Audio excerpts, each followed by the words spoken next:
welcome back to Pia Pops Off, a podcast where I talk about everything and anything, usually pop culture. I am on episode 4. I can't believe it's been 4 whole episodes, which means we've been doing this for a month now. If you've watched or listened to, depending on if you're on YouTube or if you're listening to the audio version, and you've listened from the very beginning, I want to humbly say thank you. I have been having such a good time popping off about different subjects. So far, we've covered, the first episode was the Simple Life reunion with Paris and Nicole. And then the second episode was Is Die Hard a Christmas movie? And then the third episode was Bravo Beefs, Teresa versus Melissa. Which team were you on? And then today we're popping off on our fourth episode. And I have a very special guest, my friend Ashley, and we're covering a Nickelodeon show from 2008, and that is True Jackson VP. Ashley was a co-star on that show playing the character Lulu. And I am a Nickelodeon head. Like, I grew up on Nickelodeon. If you're watching the YouTube version, I am wearing a Blue Barracuda shirt. I'm actually decked out in Nickelodeon colors and gear. I loved Nickelodeon growing up. I did not watch True Jackson during that time. I was a little too old. I heard about it. I knew about it. And I thought, since Ashley was on the show, I've never seen the show. I thought it'd be so much fun for her to pick her favorite episode or an episode that meant something to her. I said, girl, pick an episode. And I will watch it because I'm excited to watch you, and I've never seen True Jackson. I've heard about it, and I know it was a big, big show on Nickelodeon.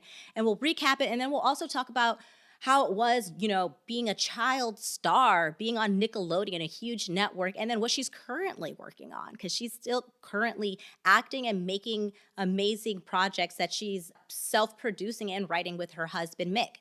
So we're going to get into all of that in just a little bit. But before we do that, we do have a little Pia Pop business. Sorry, we have to do this. We have to do this little segment. Since I got you, let's talk about our poll question from last episode, which was the Bravo Beefs, Team Teresa or Team Melissa. So the poll question that I had you guys answer was, whose team are you on? Are you on Team Teresa or are you on Team Melissa? And if you watched last episode, you know I'm on Team Teresa. And I have to say this, I have to eat humble pie. Y'all are just going to be rocking with Team Melissa. Okay?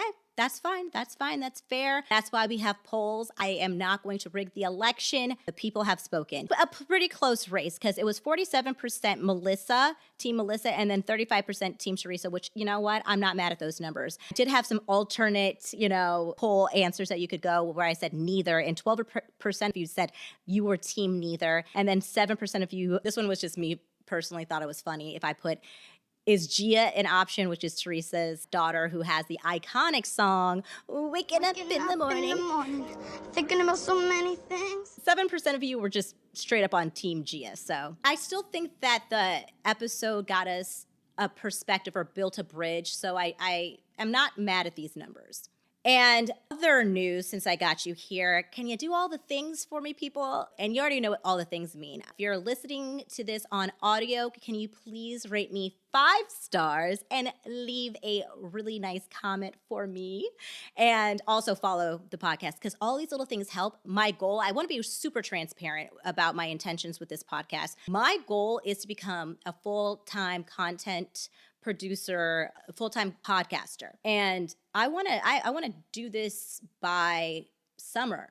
You know what I mean? I want to be able to quit my job. So these reviews, these little things that we say, like, rate 5 stars, follow, leave a positive review, they really do go a long way. It helps to be able to push my podcast out to more people, gives it more validity, and, will get me to be able to get signed with Podcasting Network, which would open me up to be able to make more episodes, because I want to make multiple episodes a week. I just cannot do it at this current juncture. So if you're liking anything that you're hearing, that's the best way to support me, is rate the podcast 5 stars, leave a positive review. I did get a negative review, guys. I got a negative review, and I'm feeling like it was pretty personal. I'm going to read it to you. Listen, I invite constructive criticism. I'm not above criticisms. This is a brand new podcast. I myself listen to these episodes back because I'm editing it myself. And I'm like, dang, I wish I did this, or I would change this, or I would structure it this way. So I actually really do invite any constructive criticism. But let me just tell you, this one felt a little personal. I don't know, because let's just listen to the title of the review on Apple Podcasts. Underqualified Gen Z Yapper. Okay, first of all, let's stop right there with the title. Thank you, because you think I'm a Gen Z. I'm a millennial. And that gets me to my next point. I don't think this person even listened to the episode, because I think in every single episode I have outed my age. I am 35 years old. I do not care, people. I am 35. I still think I look good, so I don't care about outing my age. And I have been like saying all the pop culture things that I grew up with. I'm a millennial through and through, all the things. So I'm feeling like you didn't listen to any of the episodes, because I don't know how you got that I was Gen Z. Like, very much clear that I was millennial. So that's where I was like, is this somebody in my life that I have a secret hater? I don't know. But anywho, this is what the review said. Don't understand what makes Pia deem herself a guru of pop culture, but not having any qualifications or credibility is why I'm giving this 1 star. Seems like clout chasing and clickbait for views. Very inauthentic. Just listen to one of the other thousands of pop culture podcasts and skip this one. There's better ones. Listen, there are a lot of great pop culture podcasts out there, but you know what? I'm trying to make this one of them. So I'm not going to stop, and I hope you guys don't stop listening, but that's why these reviews really do make a difference. I didn't really see constructive criticism in here, because this is a podcast where I give you my unsolicited opinion, so I don't really know how I'm not qualified to give you my opinions. And as far as pop culture, I mean, all I did was consume pop culture. I'm living, breathing, and in this world. So I do think that I have a viewpoint or qualifications. I've also been creating content for a year on pop culture, and I think I've been pretty darn successful on all the platforms.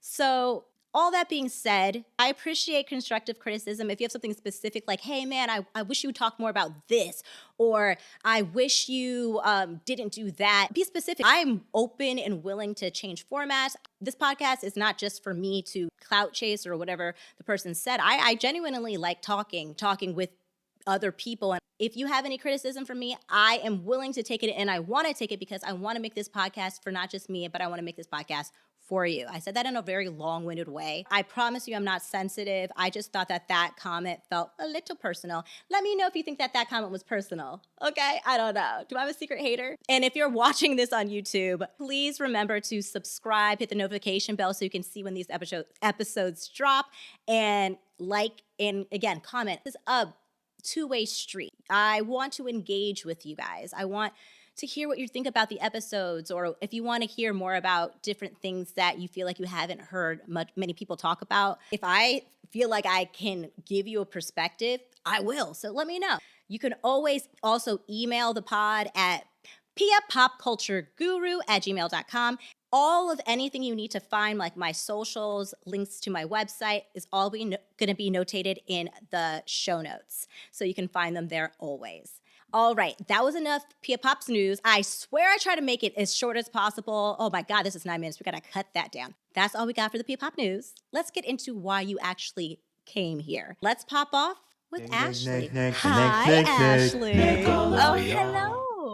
How are you? I am so good. How are you? Good. Well, first of all, thank you for joining me on Pia Pops Off.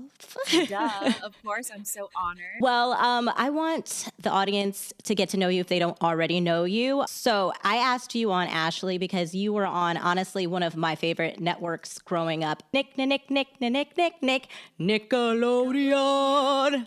Oh my God. No, I was obsessed with Nickelodeon growing up. Yeah, same. But you were on a show on Nickelodeon called True Jackson VP.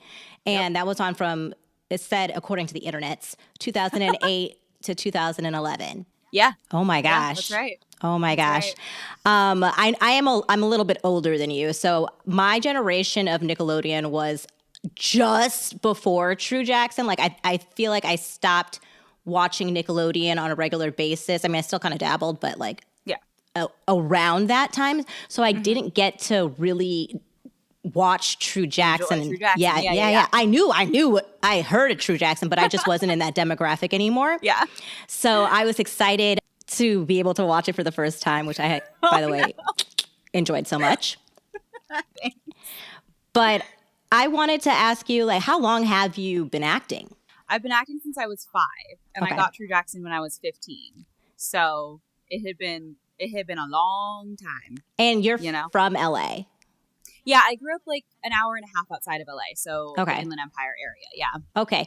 And I feel like, because I like, we're currently living in LA and I'm not from LA. I always was so jealous of kids who lived in LA because I've been an actor my whole life too, just doing like, I'm from Michigan. So I was just doing, theater and stuff like that. We didn't have any film opportunities in Michigan. But again, I watched Nickelodeon a lot. I was like, oh man, I would love to be on like a Nickelodeon show or anything like that. But I feel like living here in LA, it just seems like almost everybody like did acting. Do you feel that way? Yeah, definitely. I think when I was a kid, I mean, nobody really was acting in my hometown. I grew up in like a tiny, tiny little town. Okay. So I feel like at that point in my life, I was like, I guess nobody's doing this. I'm the only one doing this. This is cool. And it was like so cool for the kids in my school to like, I would have to leave school sometimes and just like get all of my homework ahead of time and then go to set and do homework. And they'd be like, what's that like? I can't believe you have to miss school. I'm like, I'm still doing the work. Yeah. It's not like I'm actually missing school. But when I moved out to LA, then I was like, oh, everyone does this. Okay. And yeah. But when I was growing up, it really was like, because my town was so small, I was literally the only kid who did it. And when did you move to LA? I didn't move to LA until I was 22. Oh, so you were doing True Jackson while still living in your hometown. Yeah, I would wake up at 4:30 in the morning and we would commute because my call time was always 8 o'clock in the morning because we had to do school first. Okay. Again, you're not really missing school. You're still doing school. So we would have to get up at 4:30, leave the house at 5, like to get to set on time. And then I would do school. We would film and rehearse and like do all the things. And then a lot of times there was so much traffic. So like I'd have to just wait to go home. I would have to, like, yeah. we would, LA traffic sucks. Yeah. And it just kept getting worse and worse and worse. So it was one of those things where it was like, we would either, if I didn't have an event or anything to go to, we would like go to the movies or go to dinner. Aww. And then I would drive home really late and then like do it all over again the next morning. So yeah, we commuted for a long time. Okay. I don't even think I know this. Do you have siblings?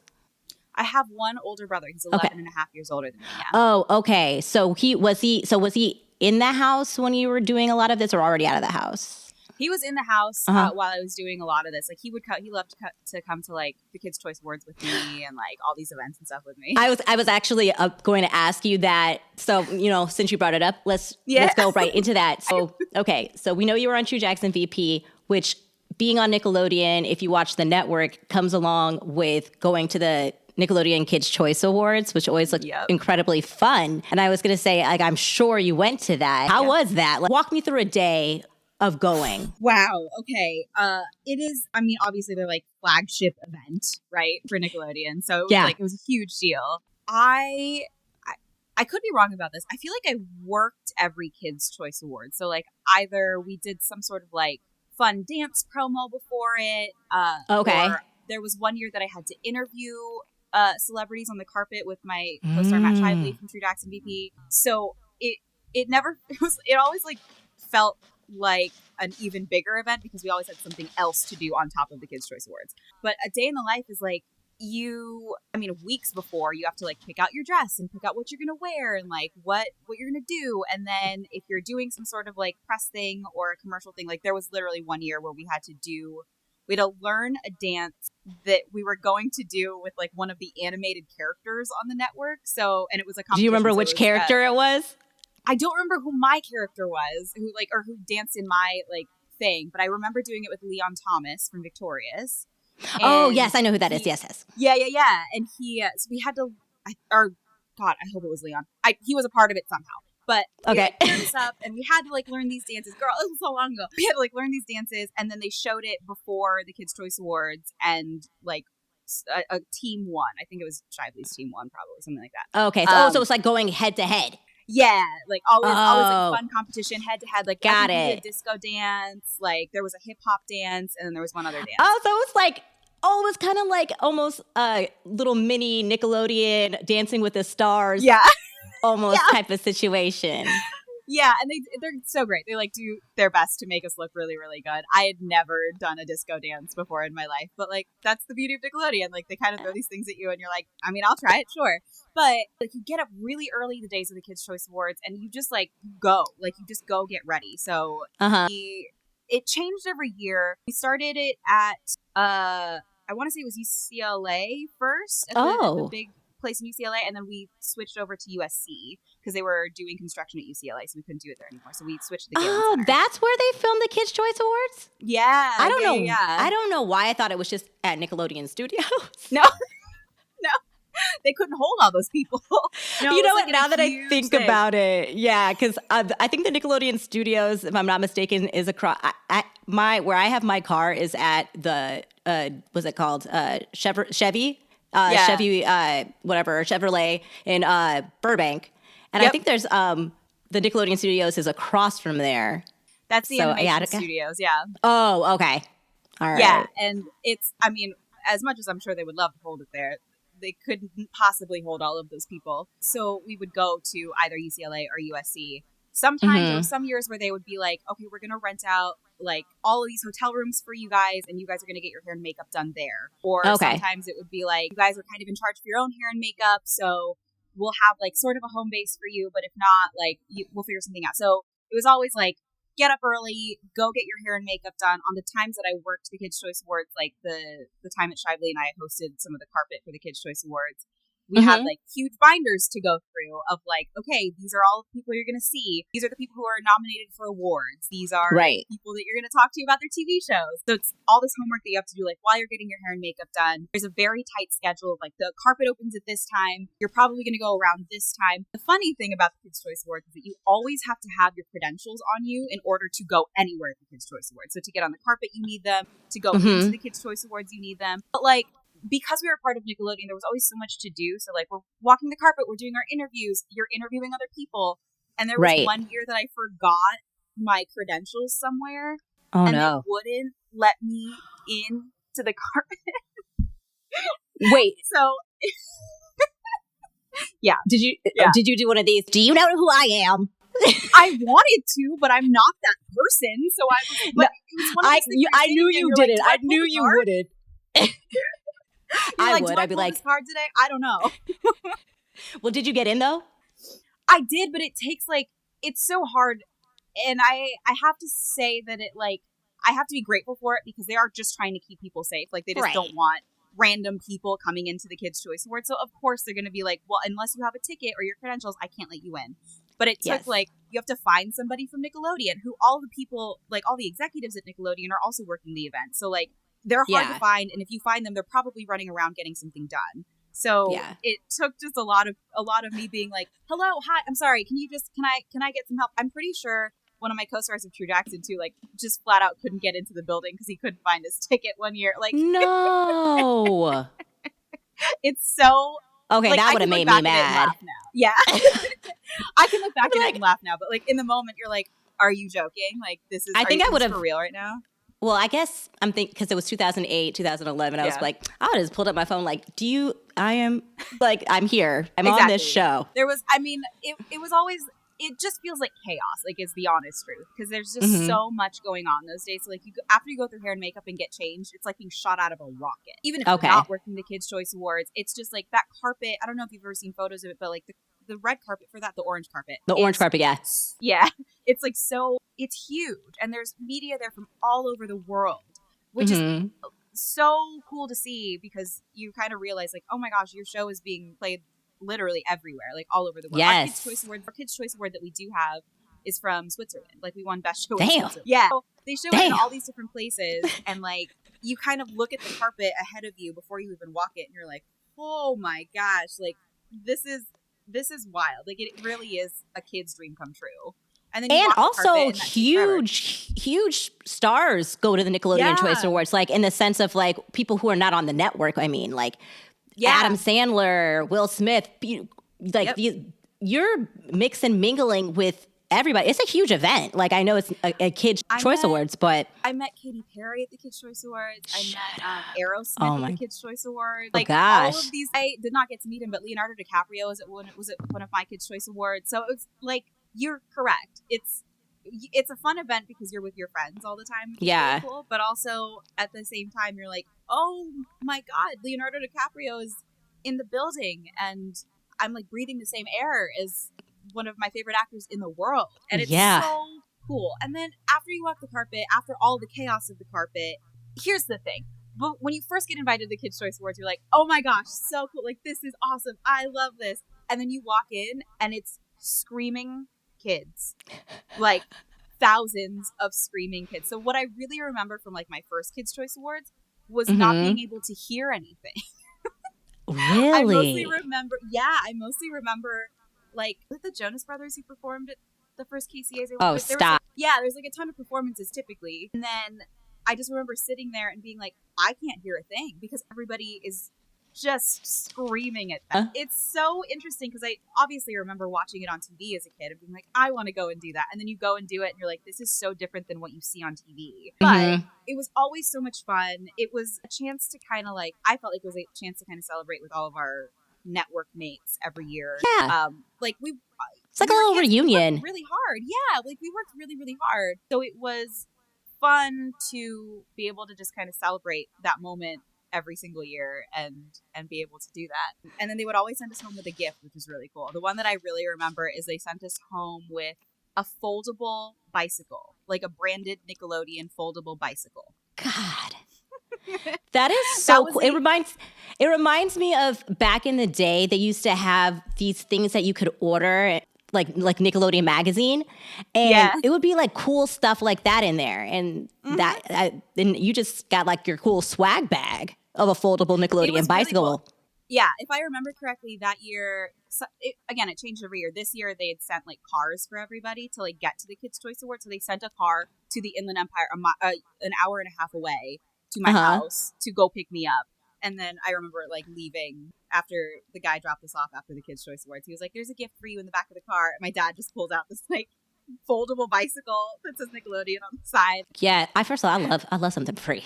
I love something. Listen, I don't even care. It could have been a Nickelodeon pen. I would not care. Exactly. Like, yes, free shit. Here's the fun thing for you. Every year, I believe I have one from every year. We stole Kids Choice Awards pillows because there's always branded Kids Choice Awards pillows. Ooh.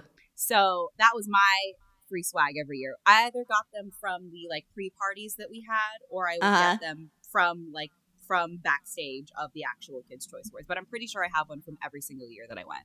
Did you ever present at the awards? No, I never did. Kiki did a lot, but I don't think Shively and I ever presented. No. Okay. Oh, also, I forgot to say, if you're not familiar with True Jackson VP, so the cast consisted of Ashley playing Lulu. Keke Palmer was True Jackson of the True Jackson VP title. And you had your other co-stars. You had Matt Shively, is that how you say his last name? Yep.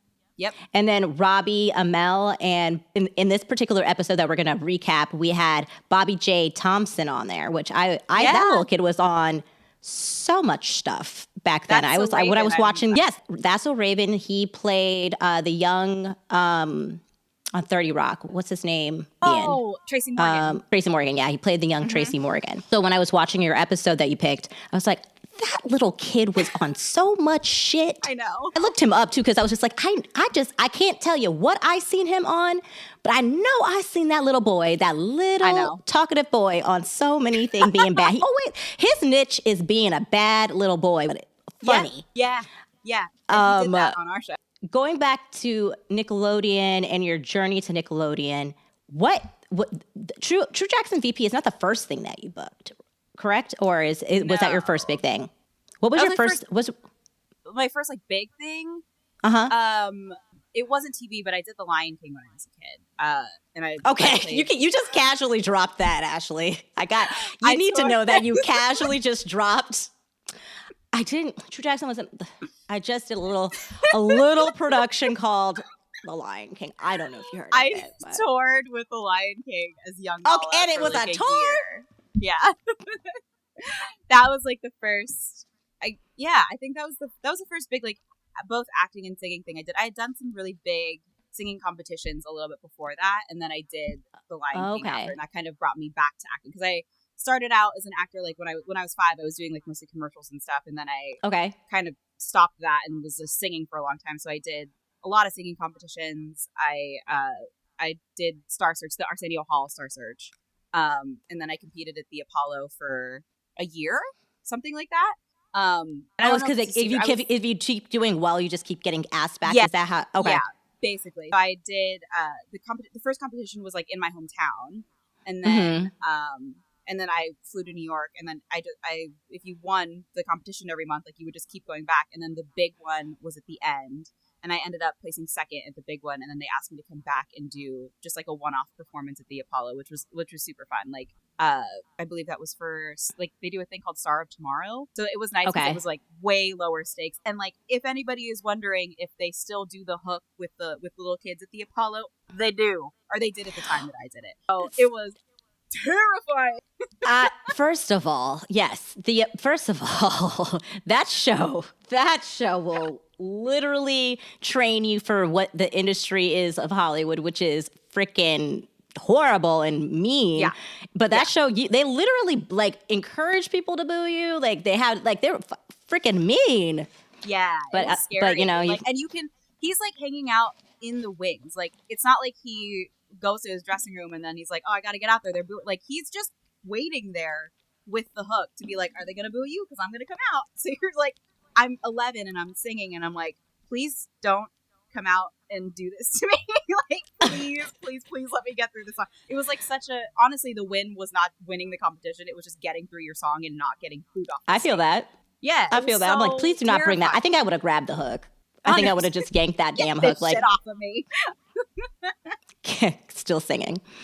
Yeah, exactly. But that's like, it was like a lot of singing stuff for a while. And then like, yeah, Lion King kind of brought me back to acting. Okay. And then when I came back from Lion King, I got just like a tiny spot on iCarly. And then I got True Jackson. And that was obviously the job that like changed my life. I feel like it's Nickelodeon and I feel like Disney Channel. It feels like if you just get in any capacity, it's like, okay, you're in that Rolodex, you're in that index. And it's just one of those things that just like it's almost like you're paying your dues. So you got your first spot on iCarly and then you come like some people might know you like from the auditioning process.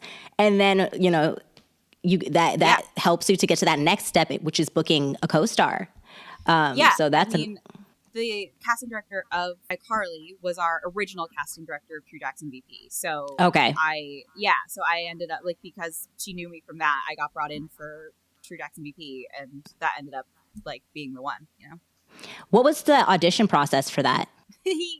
I've sort of talked about this before, but it was supposed to be my last audition. So I went into that audition sobbing, and I like totally thought I botched it. It was also an audition. I'm not sure if I was ever actually going to be called in for it, but my acting coach actually told me about the audition, so my agent didn't send me in for it. Okay. She had like a different student of hers go in for the role, and she was like, I really just think you'd be right for this. And I ended up going in. My mom had told me, like, we're calling it, like, you've been doing this for so long, like, we're done. And I like I don't remember the audition, mostly because I think my brain doesn't want me to remember the audition. But yeah, like, I mean, I get that. I'm walking into a comedy audition, a sitcom audition with like red puffy eyes, and like I'm still trying to like catch my breath. I just remember crying so much, and I really didn't think anything of it. And about 3 weeks later, I hadn't heard anything, but I think my mom kind of softened up on the like, it's going to be your last one. So I went to this casting director. When they used to be able to do this, casting directors used to hold like workshops and stuff like that. Oh yeah, I did one of those. I've done a few of those. Yeah, exactly. Like it was always so smart to go because, you know, you get in front of a casting director, but also like you learn a lot from them. Yeah. And Krisha Bullock was the casting director for iCarly and the beginning of True Jackson, and she was so awesome. And she had a workshop, so I went to it. Had a great time. I went with a friend of mine, and then before I left, she was like, "Say a prayer, light a candle. You are in the like small group of people I think they're going to call back for testing." And I was like, okay, stop! I just got chills. I was like, "What do you mean?" Because it was one of those jobs. Like, I was just so sure that it hadn't been a good audition that I guess I just, you know, again, I forgot about it. So I kind of went home and was like, oh, okay. And a few days later, I got a call from my agent, and they were like, they want you to test for it. And I'd never been to a test before. I'd never gone in front of a network. This was also Oh, so the foreign to network was me. there. Yeah. And Like they when you wanted say to do, network, a like chemistry. how many people? The first time, so it was a 2-day process, and the first time it was just the showrunner, Andy Gordon, Okay. one of our executive producers, Dan Kopelman, Mm-hmm. the guy who keeps getting thrown out in the episode of Little Buddies when Mr. Pillows is like, I don't get this guy out of here. That's Dan Kopelman. That's our executive producer. Yeah. And then, yeah. That's funny. Yeah, he's great. And the entire show, spoiler alert for anybody who hasn't seen the show yet, like Kopelman gets kicked out of the room every single episode. It was our little running gag for him. It was great. I had never seen the show until I watched Little Buddies, but it's good writing because in the sense of I got very quickly this is a bit that you guys do. Yeah. I was like, this 100%. has to be a thing that happens all the time. The way you guys always, like, you were looking at him was like, this is happening again. Okay, so that made sense. Good. That's great. That makes me happy that you caught on to that. But it was Andy, Dan, Krish, our casting director, and it was the first time I'd ever met Kiki. Like, they didn't tell us that Kiki was going to be True Jackson. Oh, so that was okay. First of all, that's rude. They should prep me. And I loved Aquila and the Bee. So I walked in and I was like, yo, A-B-C-D-E. what is going on? Prestidigitation. Like, I was so excited that it was her. And I also believe, like, I very much believe nothing is an accident, right? Yeah. So I had done, like, years and years prior, a Reese's peanut butter cup commercial. No, a Reese's peanut butter cereal commercial. And my friend Roshan Fagan was in it. And Roshan was auditioning for one of the other roles. I was so nervous when I walked in. And, like, for anybody who doesn't know, like, what a chemistry read or a test is, you're basically seeing that you're up against, like, maybe 2 more people for the role. Like, you are in a small group of people who's about to potentially get this job. So it's very intimidating walking in. And, like, Roshan was there. He was auditioning for one of the roles. He was testing for one of the roles. And it immediately calmed me down. And I remember, like, the order of events was that I walked in. I was so nervous. I saw Roshan. I was so put at ease because I was so excited to see somebody that was familiar to me there. And then I, like, got called into the room to go do the first portion of the test, which is just going in front of the showrunner, the executive producer, and the casting director and kind of working through the script with them. So we hadn't gone in front of the network yet. They just wanted to, like, to warm you up, talk to us about it. Yeah, like, warm us up, make sure that we were okay for the next day when we do go in front of the producers. Perf. So that's it was nice. Super fun. Yeah, like, I remember Kiki, like, I had really long hair at the time. The episode that you saw was already second season, so you didn't get to see it, but, like, my hair was down to my butt. Like, it was so long. And I remember it was pretty long in that one, so yeah, okay. For me, that was like, oh my gosh, my hair is so short. But when I started the show, I had hair down to my butt and braces. Like, I was a baby when I started. Oh yeah, I did see in like like whatever it is called, like the intro track video into the show.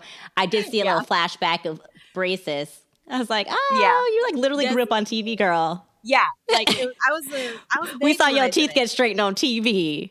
Who else can say that? That's right. And fun fact, I did have a manager once tell me before I booked that show that I would never book nobody's gonna hire a girl with braces. So that doesn't even. I probably wasn't gonna get anything, and then I got that job, and I was like, jokes on that you. Doesn't even make any. I'm so okay. Sorry. Real quick pause.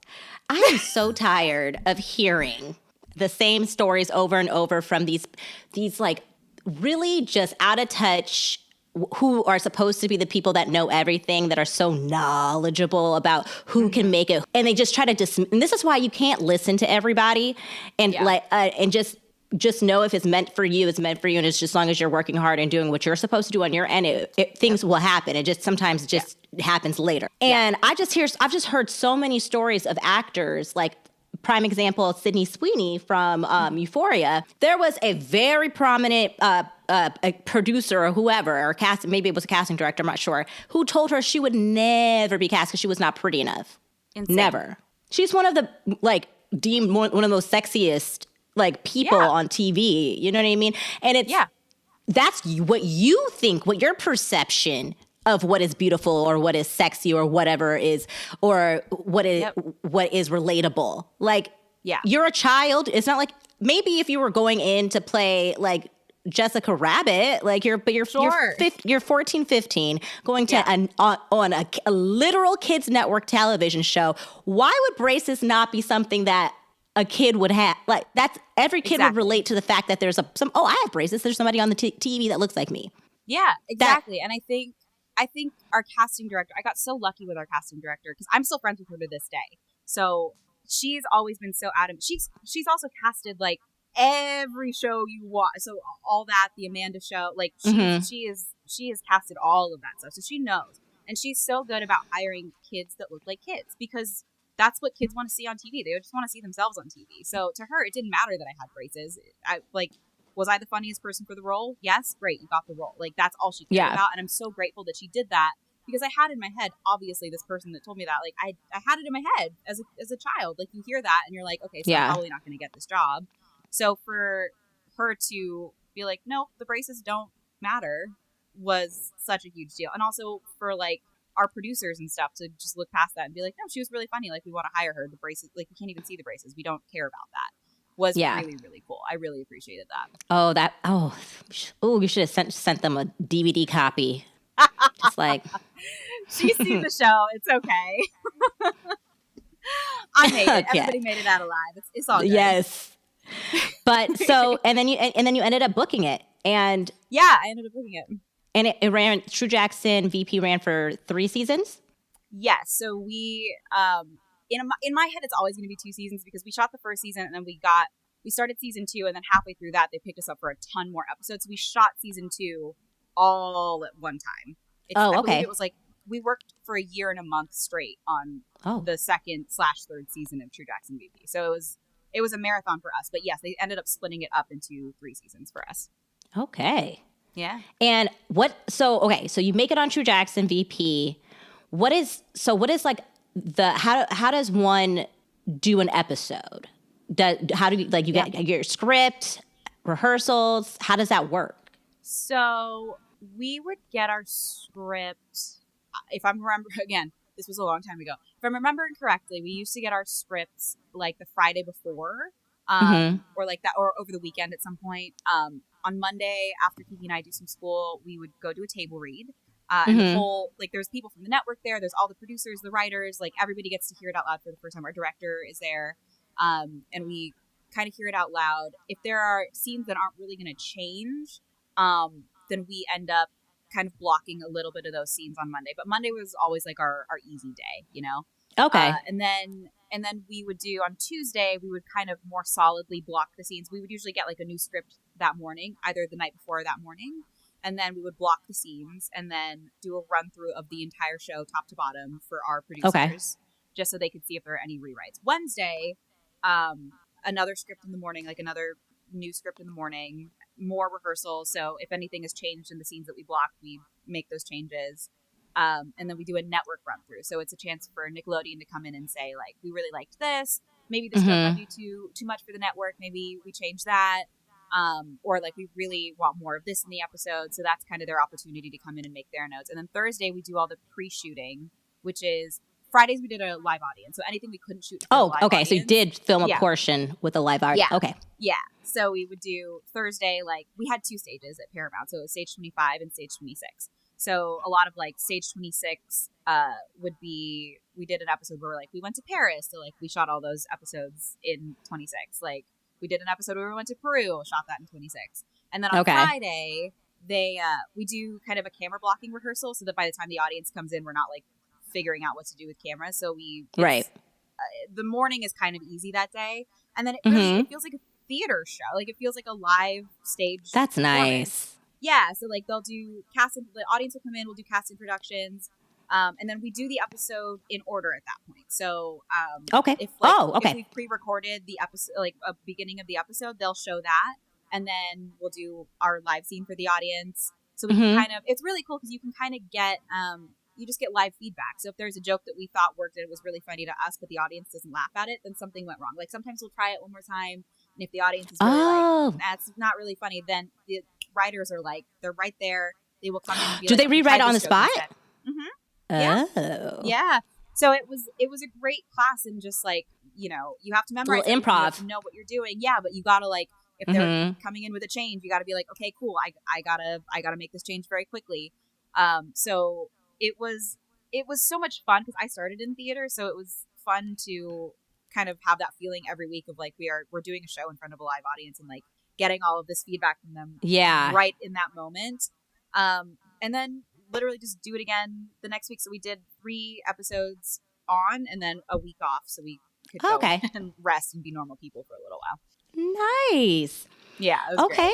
So I know that just because you play best friends or you have this like really great chemistry on set, and even though we talked about having a chemistry read, you can work really well with someone and not like them at all. And we've heard lots of that with different television shows, like where like they had this incredible chemistry. They play best friends or they play lovers or whatever, but they actually hated each other. They couldn't stand each other. Was there anything like that on the set of True Jackson? No, we are one of those really lucky sets where I feel like we all feel like it was lightning in a bottle. You know what I mean? Mm-hmm. I wish I could for the general public be like, here's the tea. There was no tea. Yeah. Like, we all loved each other and still love each other so much. The cast got along so great. And remember, like, I think especially in mine and Kiki's case, we were also doing school for 3 to 5 hours every single day together too. So we spent all day together. You guys naturally got pretty close. Yeah, you naturally get really close, and like it would have been so easy for drama to happen on set, and it never did. Like we all loved each other so much. I'm still really good friends with Matt Shively. He lives a mile away from me. Like I see him all the time. We talk all the time. Like we all love each other so much, and we all went through such a unique experience together, I think. And it like I really can't say enough great things about the cast, like that you see on camera, and then everybody behind the scenes as well. It was really so lovely and so wonderful, and thank goodness we didn't have any drama on set. And it sounds to me that it was lightning in a bottle in the sense of like everything aligned. You just happened to all be cast where it seems like you guys maybe were all secure. And I think a lot of times when there is discourse on set, it comes from insecurity, right? Yeah. Or outside intervention. So you even saying that the production, which is very, very important, because like even if you're a secure person and you could have outside sources that try to make you insecure. And just from watching, documentaries and behind the scenes on certain shows, and it's particularly even on Nickelodeon, they're like quiet on set. I know we're going to talk about that. I want to talk about that a little later, but just to touch on it for a second, it just seems like, and this is in acting in general, just not with like Nickelodeon specifically. This is a thing that happens on all types of sets.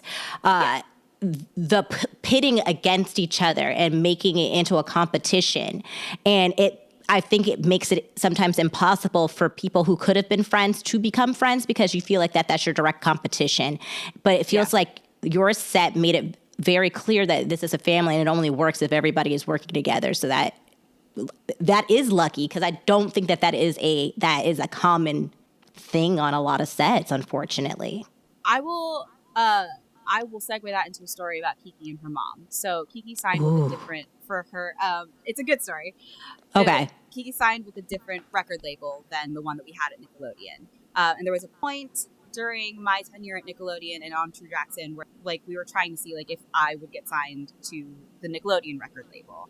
Okay. And at some point they were like, we can't sign Ashley because Kiki's not signed to our label and we don't want that to cause a ruckus between the two of them. We don't want them to fight about that. Okay. And I believe it was Kiki's mom who went to the network and talked to them, and she was like, if you guys want to sign her, like, please sign her. That it can only mean good things for our show. That means we would get to do music on our show. That means she would get to, like, she has a great voice. She should get to sing too. Like, why make this about the girl? Like, if you're not going to sign her, then you're not going to sign her. But like, don't make this about the girls being against each other, because they're not. Like, they're friends, and this business thing is not going to affect that friendship. And it was just such a great example of exactly what you're talking about. Like it's so easy for executives and networks to like pit people against each other and be like, haha, we're gonna make them not be friends. This is gonna be drama. And I feel like they tried, and the Palmers were like, absolutely not. Like, this is not what we stand for. This is not how we work. And I don't know, it just meant a lot that they would say something like that, and that they would really be okay with something like that. I ended up not getting signed to the network. It was totally fine. But the fact that Sharon like really stood up for that and said something about that really meant a lot. Like, I thought that was really cool, and it was kind of early in the True Jackson process, so it was nice to see so early that like we weren't going to take that shit, you know? I love to hear that. And that reminds me of, I watched Kiki's interview on Club Shay Shay, and she kind of goes into her journey as a child star, being on the set of True Jackson, and her mom specifically. So I was so happy that you actually brought that up, because I was going to bring up that segment that she was just talking about how sometimes, people would try to intervene in that dynamic, in that relationship between her and her mother, and try to put stuff in her head and try to like say, oh, your mom is like stopping you from opportunities. And, luckily they had that great foundation at home, which was that, like, even when, maybe it was getting in a little bit, she always had someone at home to like keep her in check and to be like, remind her, like, you guys know we're a team here. Like, everybody is doing it, working together to make this family successful and on every angle of it. And she, like, it's I'm so happy that there was like parents and people that really refuse to allow, honestly, when it comes to making money, it doesn't matter if you're a kid. I feel like they will just take advantage, and it's not necessarily in your best interest. It's in the best interest of what's going to make them money, what's going to make the show money. So it's great that it just seemed like everything was aligning. You had great people around you to like, them telling you can't get signed to their record label because it could be direct competition with Kiki and that could cause a rift, was indirect or directly could have caused a rift, because it could have been you then being like holding this animosity, not saying that you would, or resentment, but it could have caused that. Yeah, absolutely. It could have absolutely caused that. And I'm glad that Sharon was like, listen, also now, because what you're not going to do is make this, like, we didn't say that. Yep, so absolutely. and we won't feel that. Yeah, I loved the open communication. I loved that she stood up for me, and also for Kiki, and just for her to say, like, don't cause drama where there is no drama. Thank you. That's not fair to the girls. We're children, for God's sake. We are children. So God. She was like, don't do that. Don't do that. Yeah, it was, I obviously, like, I have nothing but incredible things to say about them. Like, I had the best experience working with them, and that's just like one of the many moments where it was like, wow, I really feel like we're a family, and like it was just a great set to work on. Like, very, very lucky.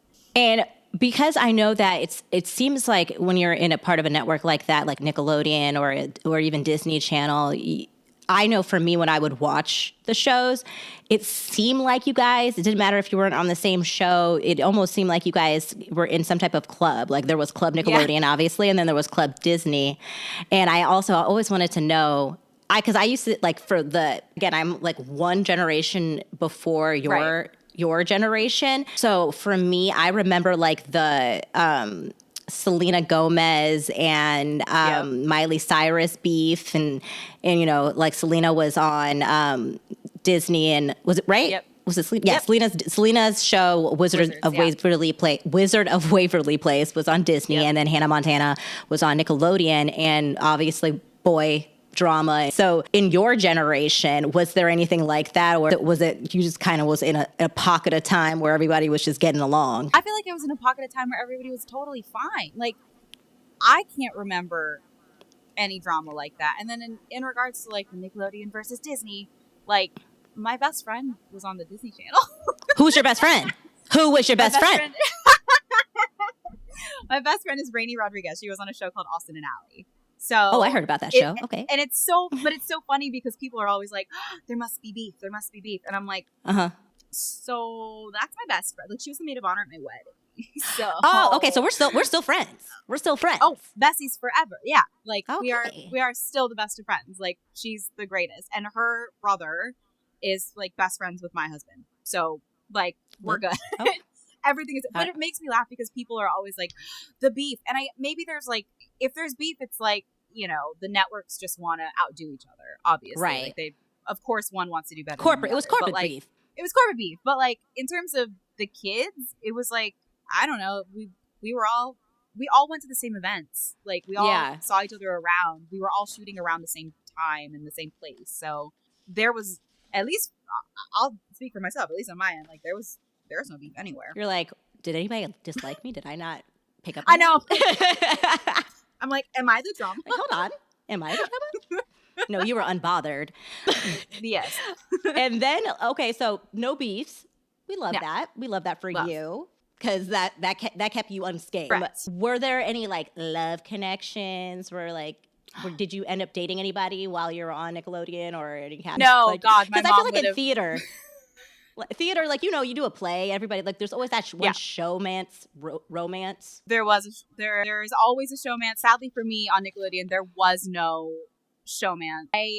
I've said this before, like on our podcast. I had a crush on Matt Shively, like when I first started, just because we were going through everything for the first time together. Like it was our first big show that we did. It was our first, like, we went through so many firsts together, and it was incredible. But like nothing ever happened there. I've talked about this on our podcast. Like my mother threw up. Oh, by the way, can you let everybody know? So Ashley has a podcast with her husband Mick. We are on say a the name of that podcast, but it is called Mismo. Same as our production company. It's Mismo Production, so it's Mismo Podcast. But we had Shively on the show like very, very early on, and I don't even think he knew that I had a crush on him at the time. But like, But he we were does so know now. Now he knows. But like, we were best friends, and obviously like nothing ever happened. It's so funny to look back on. You know what I mean? Yes. My mother would have thrown a fit if I dated anybody on the network. So no love triangles for me. But Shively had a crush on, and also I had a crush on Kendall from Big Time Rush, which if he's watching this, sorry Kendall. But I had the biggest crush on Kendall, and I also just loved Big Time Rush as a band, like just as a fan. And they filmed right next to us as well. So so you would see them sometimes. Okay. Yeah, I would see. I saw them all the time. We would go. They had a cool set because they had a pool on their set, so we would go and like have slushies at their set because we didn't have a slushie machine on our set. That is so cool. Yeah, like, it was cool. It was cool. Like you had a really great after school activity. That was. I really did. That's like you. It was my high school. Like most people, they went to soccer practice, football, tennis, cheerleading. You're like, gotta go to my after school activity on being on Nickelodeon. Like it's so funny because I think at the time I strived for that. Like I was like, I would love to go, you know how much I love basketball. Like I'd love to go play basketball with my friends and like hang out. But obviously looking back now, I'm like, that was a really cool high school experience. That was awesome. And I'm like, I'm so glad it happened. Yeah, I tried to be on Nickelodeon once from Michigan. That's fair. When I was little, I like went on the internet. This is like I feel like the inception of the internet, and I was like, how to be on Nickelodeon. I don't know how I did it, but I found an email for somebody at Nickelodeon. And I sent it off and I said, hi, my name is Pia Pops, and I want to be on your show. I watch it every day. How do I get an audition? Someone replied. Did they answer? Oh, they did. I don't really know if it was anybody of importance. Like, I don't know like how I found this email. But it was definitely somebody at Nickelodeon. Could have been an intern. I have no idea who it was. What did they say? And they said, that's not how that works. I was like, I got to shoot my shot. But good for you. But yeah, I did not get on Nickelodeon, but you know, I'm proud of myself for trying. Good. You know what I mean? I'm proud of you too. Good for you. Yeah, I also wanted to give a shout out to my Blue Barracuda shirt. This is from a little game show in the early 90s called Legends of the Hidden Temple. Yes. Oh my God. I tried to like wear like Nickelodeon colors. I have my like orange hoodie. I noticed. Yeah, I was like, I'm doing it up for Ashley, and I have your my slime pants. My slime pants. I have my wait, can you see it? These are Rocco's. Hold on, I'm like, let me do a different Rocco's angle. Modern Life. Yeah, these are Rocco's Modern Life socks. Yeah. I'm really showing my age because like my big crux of my Nickelodeon passion and love was like 90s, early 2000s. Yeah, so like 100%. Yeah, I was watching Rocco's Modern Life, you know, all of the game shows, Legends of the Hidden Temple. I have some DVDs here. Stop. So this is no one remembers this show. This is a show called My Brother and Me. This was one season, but you would think it was like a million seasons because Nickelodeon just did a thing where they just kept rerunning and rerunning episodes of the and I didn't realize I was just watching the same 10 episodes over and over, but this was absolutely one season. It was called My Brother and Me, and it was just an all-black family. I loved this show. Nickelodeon, honestly, I know that has its, I watched Quiet on Set, so I know that they absolutely had their issues and their problems. And that's what Quiet on Set kind of broke my heart, because it kind of burst my Nickelodeon bubble, because for me, at least in the 90s, it was so had so much representation of black life, black families. My Brother and Me in particularly really highlighted authentically black lives and in a fun way. And then I also had The Secret World of Alex Mack. People forget that Jessica Alba was on the show. She was the villain. She was the villain. Yeah. And of course I had my Rugrats in Paris. Yeah. Somebody told me very recently that my son goes to this daycare at the gym that we go to, and somebody told us recently that he is the Tommy Pickles of the daycare. He's the king of the daycare. Ashley, sorry, I'm sorry to interrupt you, because I do want to talk about Baby Michael because he's so cute. But Ashley, some gym that you go to. Ashley goes to Equinox, where her husband is one of the top trainers there. I'm so sad he's on a walk. I'd make him come in right now. Yes, if he pops in, have him pop in. I will. Yes, with your fiance. Oh, yes, my fiance, which is Sean, and Mick are really good friends. Mick is actually groomsman in Sean and I's upcoming wedding in August. Yep. So that's how I probably should have prefaced that. That's how I know Ashley. I know Ashley through your husband, my fiance, but we hit it off pretty quickly. Ashley just essentially, this is me just almost reenacting the first conversation that I ever had with Ashley at Sean's 40th birthday, where I literally met Ash. Well, I had met Ashley before that, but where we actually got to really sit down and bond. have and bond. And I was just can you tell me everything about Nickelodeon? I literally, I think I said it like that, and I, in my head, I was like, she's gonna say to Mick to never bring me around this crazy bitch ever again. This I mostly just felt bad because I was bitch. I'm hijacking Sean's 40th birthday. So. I was like, move over, Sean. Okay, this has been my dream. And the thing is, I'm not fucking capping. I think that's what the kids say. I'm not capping when I say I was a big Nickelodeon fan. So if I was gonna have somebody who was on the network, I needed to know, and I did not care. I did not care how thirsty or creepy or whatever. I was this might be my only fucking opportunity, and I'm gonna fucking. It wasn't take creepy, it. and it wasn't thirsty, and I've said it before. I'm very open, but I feel very lucky in that I had such a great experience. So if people ask about Nickelodeon, I'm I will tell you what you want to know. In my experience, I had a great time. So I'll say whatever. And the thing is, that is nice though, because again, we watched. Did you watch Quiet on Set, or did you skip it because you're I don't really want to? And I watched it, and I can't remember if I ended up watching the last episode or not, because I feel like I binged the first few episodes, and then I was I'll save the last episode. I need a break, and I don't know if I ever ended up finishing the episode, but I did watch a majority of it. Yeah. Okay, but the thing again for me, I wasn't obviously on the network or For me, watching it, it was so entertaining. All those shows were so amazing. I loved all of these shows. Unfortunately, none of us that were not part of that, network or we're just viewers, we had no idea, Yeah. And it kind of tainted. It made me feel almost a little guilty for having such enjoyment when it did affect a lot of those same people that I was enjoying to watch in such a negative way. Also, trigger warning.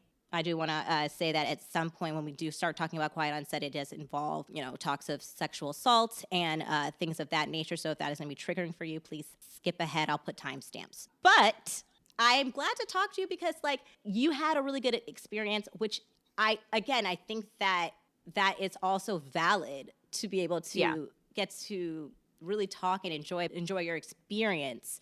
I don't think it takes away from anybody else's experience. So I'm glad we get to, talk about it in a positive light. So that's really, really nice. Because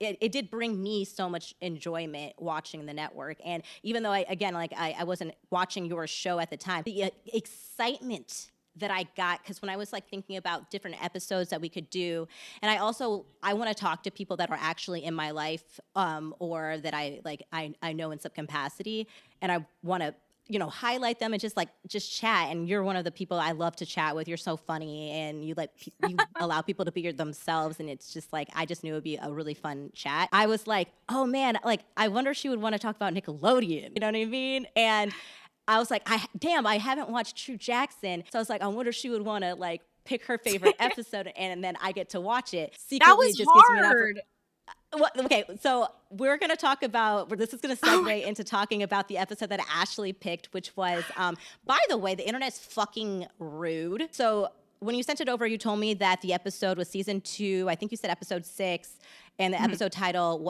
is Little Buddy. So I'm going on to like search like how do I watch the episode, and there's some forums that tell you this, but like depending on where you're watching it, they have like either put your seasons out of order. Yes. So I apologize if you went to look for it, because I mentioned it in the previous episode. If you wanted to watch before listening, that it would be episode 6. Yikes. But sorry, the title is just look for this season 2 and just look for the title, because it could when I went on Prime to watch it, I believe it was episode 7. But again, I'm just looking on the forums. I guess your season 1, 2 on Prime is out of order. Even storytelling wise, yeah. Every episode is out of order. It's not like when I went to go look for the episode. Fun fact: I had to buy my own television show on it. Oh yeah, I bought that. It was Sean bought it. Sean bought it. He don't even know. He knows now. Thank you, Sean. It's $2.99 though. So and now I own it. Oh God. You're welcome, and I'm sorry. But like, yeah, I've gone on and like tried to be like, oh, I think it's this episode. Like if I'm like searching for a previous episode, I know in my head like, oh, we shot Little Buddies a little bit later in season 2. So I actually went to season 3 first, and I was like, I think it's in season 3. And I searched it, and I was like, not there. And then I had to go so early into season 2, but I was like, I don't think this is that early in season 2. But for some reason, on the streaming platforms, like that is where it is. So my apologies. Who's in charge of that? I don't know. That actually really irritates me, because it's like that could. It does, because first of all, it's not that hard. Just put it in the goddamn orders. Why aren't you putting it in the correct order? Why are you going out of your way to put it in the incorrect order? Who's playing games? It's almost harder to do it that way. Yes. I don't understand. And the thing is, for me and my toxic trait, I'm gonna go watch it, and I like watching things. Because I enjoyed it. Thank you. That was where I was getting at. That was where I was getting at. That was where I was going with this whole thing. Lord. Because I was like, I'm really excited because again, I just like watching TV. I'm an only child. All I did was watch TV, which is why like Nickelodeon and pretty much anything that was on TV was like my best friend. I know so much pop culture stuff because all I did was just spend time watching TV. I went outside sometimes, but but my grown ass enjoyed the shit out of that episode. Thanks. It was hard because I was like, I wanted it to be an episode you enjoyed, but I also was like, what is an episode that's like all encompassing of like what our show was? And that was like the one that I came up with. Ashley, dare I say you were the breakout star in that, because you were. But like in the sense of, and Sean, I asked Sean if he wanted to watch, and he was like, why would I be like? Not that he wouldn't want to watch you, but he's like a boy, and he's an adult, I guess. And he's like, I'm not gonna want to watch this. And I put it on because I know how he is, and if I just start putting it on while he's doing stuff, and he stopped and watched, and he was like, and then he kept on being like, see, Ashley's really good at like comedic timing, and like when someone does something and reacting in a certain, like he was just like, yeah, and you were, and that's why I say session would be all of a session. Yeah, no, and the thing is, that's why I was like, when I say breakout star, not that like anybody else in the episode wasn't really good. Obviously, it's Kiki's show, so she's gonna be good, and she's gonna be the center of the episode. So that's a given, and I freaking love Kiki Palmer. You really are good at comedic timing. And you were 15 years old at the time, and honestly, like these type of shows, as good as they are for what they are, they're very much like shticky. Like it's not supposed to be necessarily real, but that's what makes the shows fun. That's the conventions of like a Nickelodeon show, of like a Disney show. It's not like your friend Matt who plays Ryan. Oh no, that wasn't Matt. It was Robbie who plays Jimmy. He's like pulling out like full platters of like ribeye and steak and prime like rib, all the stuff out of like a mail cart in this episode.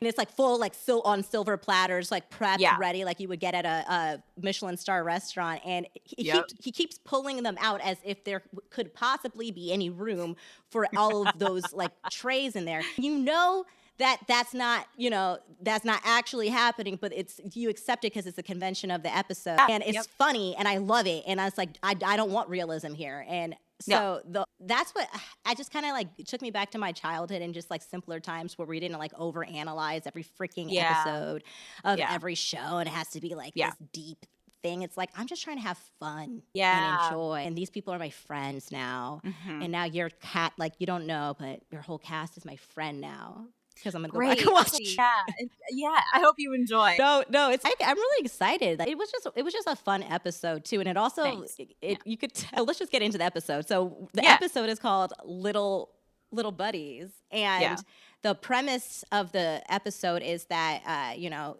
you, Kiki, and your friend who plays Ryan, you guys are in high school, and are you seniors in high school, or what grade are you in that particular point? I think we were like sophomore, juniors-ish. Oh, okay. So, sophomore, juniors. And so you're not a freshman because the whole point is you have these kids who are going to be incoming freshmen and they're paired with somebody in high school so they can teach them the ropes of high school or what to expect in high school or some opportunities in high school. So that's why it's called Little Buddies. They get a little buddy for the day. I did that in high school for real. Like we did that. Oh. Yeah, so that's an actual thing that people do, at least at my school. So like my school had the middle school attached to the high school. So if you were going to continue on to the high school, you could sign up in the office and pick a person that was in high school to take you around on one full day. That was and everyone loved to do it because you got to like just tag along with somebody that you deemed cool for the whole day. And I just felt like, you're like, look at me, I'm just like walking around. So I was like, oh, this tracks, okay. And then so you all get paired with your prospective people. So Kiki gets paired with this really shy girl named Molly who doesn't really like to express her opinion. Ryan gets paired with who we were talking about earlier, the actor Bobby J. Thompson, whose character was Nate in that episode. And he is just, like I said, a mischievous little devil and is in that entire episode just trying to sabotage Ryan and get him in trouble. And then you get paired with a grown-ass fucking adult. Hilarious. That's the comedy. Yep. Hilarious. Yep. Yes. Yep. It was, and that, and the actress that plays your little grown-ass buddy, what is her name? I wrote it down somewhere. Oh, Pamela Adlon. Yeah. And I knew I recognized her. I knew I recognized her from, she herself was a child actor. She was on The Facts of Life. And a fun fact, I watched so many old shows because of Nick at Night. So Nick at Night always would rerun Facts of Life. So I was like, when I was looking her up, I was like, yeah, that's where I know her from. But then I was like, but I know her from something else. And I continued to look her up. And she played the voices of a couple of my favorite. She's a very big voice actress. Spinelli from the show Recess. And she also played the little sister of Pepper Ann in the animated series Pepper Ann. So her voice was so familiar to me. And I was like, where is that? And that's why. So that was really cool. And you guys had a really good chemistry. I really enjoyed you guys were playing off each other so well. How was it working with her? Like, did you was it fun or how was that? Yeah. She was, she's actually part of the reason that I picked the episode. I picked the episode for a few reasons. I think it was very all-encompassing of what True Jackson was about, which is, I think what I really loved about working on the show is that it was very funny like that, but there was always some sort of lesson in it. Like there's always this shtick of it being like a kid's comedy show, a kid's sitcom, but at the end of the day, there was always some sort of lesson to be learned. And I always thought that was a really great touchstone of our show. So I think with all three of us in all three of our pairings in that episode, we all learned something really important. And I thought that was, I always loved that about True Jackson. And Pamela was a huge reason why I picked the episode, because yes, child actress, she is insanely funny. She was just so great to work with. And she is, I think, the only guest star that we worked with. I've kind of talked about this before. The first script that my husband and I wrote is about the trigger warning for everybody about to listen to this, like parental abuse. So my mom was very controlling and very manipulative. And during my True Jackson years, it was something that like Kiki sort of knew about it, Shively sort of knew about it, but no guest star had ever come onto the show and like picked up on that until Pamela came onto the show. And it took her a day, maybe 2 days, a day, maybe, I don't know.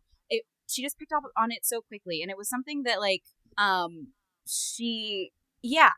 nobody had ever really picked up on it. And I don't know if it's because she was a child star that she kind of could see like what was going on, but I felt like we hit it very well, like the control and the manipulation and the abuse. Like and your mom? I felt like it was hidden pretty well. We've talked about this on my podcast. There was an incident with Matt Shively that kind of like made Kiki and Shively and like all of the like cast aware of how controlling my mom was very early in, or the end of season 1. Like there was a big incident that happened where my mom almost got Shively fired from the network.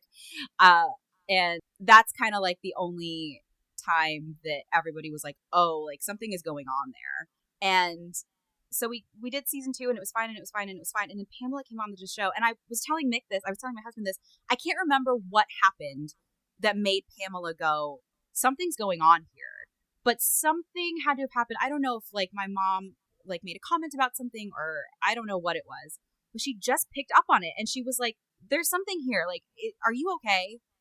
And I was like, what are you talking about? I couldn't believe it. So I love that you're saying that you thought we had really great chemistry, because we so immediately clicked with each other. And I don't know if she would ever remember that this happened. Like, you know, when you're a guest star on a show, you're there for the week, and then like we likely never see each other again, right? So I don't even know if she would ever remember that she did this, but she was just so supportive that week and so aware of what was going on with me and my mom, and just offered like really great. She was just very comforting, and just she felt like she had my back the entire time, and I really appreciated that. So that episode was very special to me because Pamela made it so special, and the fact that I was working with a person who was a child star, a person who had done such incredible things. I think she had either finished up or was still on Californication at the time, when she guest starred on True Jackson. To work with somebody who was really well known and had been working forever and was also a child star and had 10 million other things going on, for her to be that aware that something was going on with me, a person that she had just met, like meant so much to me. And it's something that, like, remember, I was 15 when I did True Jackson, so it's been 16 years since I did that show. Like, I have never that Pamela Adlon had my back in that moment. And like, I will forever be a fan of hers because she was that person for me, and I love her for it. First of all, thank you for sharing that. Yeah. I'm very sorry that's a hard one, because like, yeah, to have that type of dynamic, especially when it's I feel like, you know, fathers, they're like, something about it being a mom hits a little different. Yeah. I don't know, it just does. Yeah, it hits different now that I am a mom. Now I'm like, wow. Yeah, I'm really sorry to hear about that. You just sharing that and sharing your experience and her picking up on that. Actually, while you were saying that, I'm replaying the episode in my head, and I'm like, that just added a whole other layer that I didn't know, but I guess that is why I really enjoyed your scenes together. And in the episode, for Little Buddies, there's this dynamic that you have with your boyfriend that we never end up seeing, but was talked about in the episode. And it's sounding like you have in this relationship dynamic that you have with your boyfriend, it's super controlling, because he calls, you know, the True Jackson VP headquarters to leave a message saying that he would want you to come over to his house at 3:00. No, not like, oh, can you come? Like, it's like almost a demand, like an expectation, and you better, you know, get there.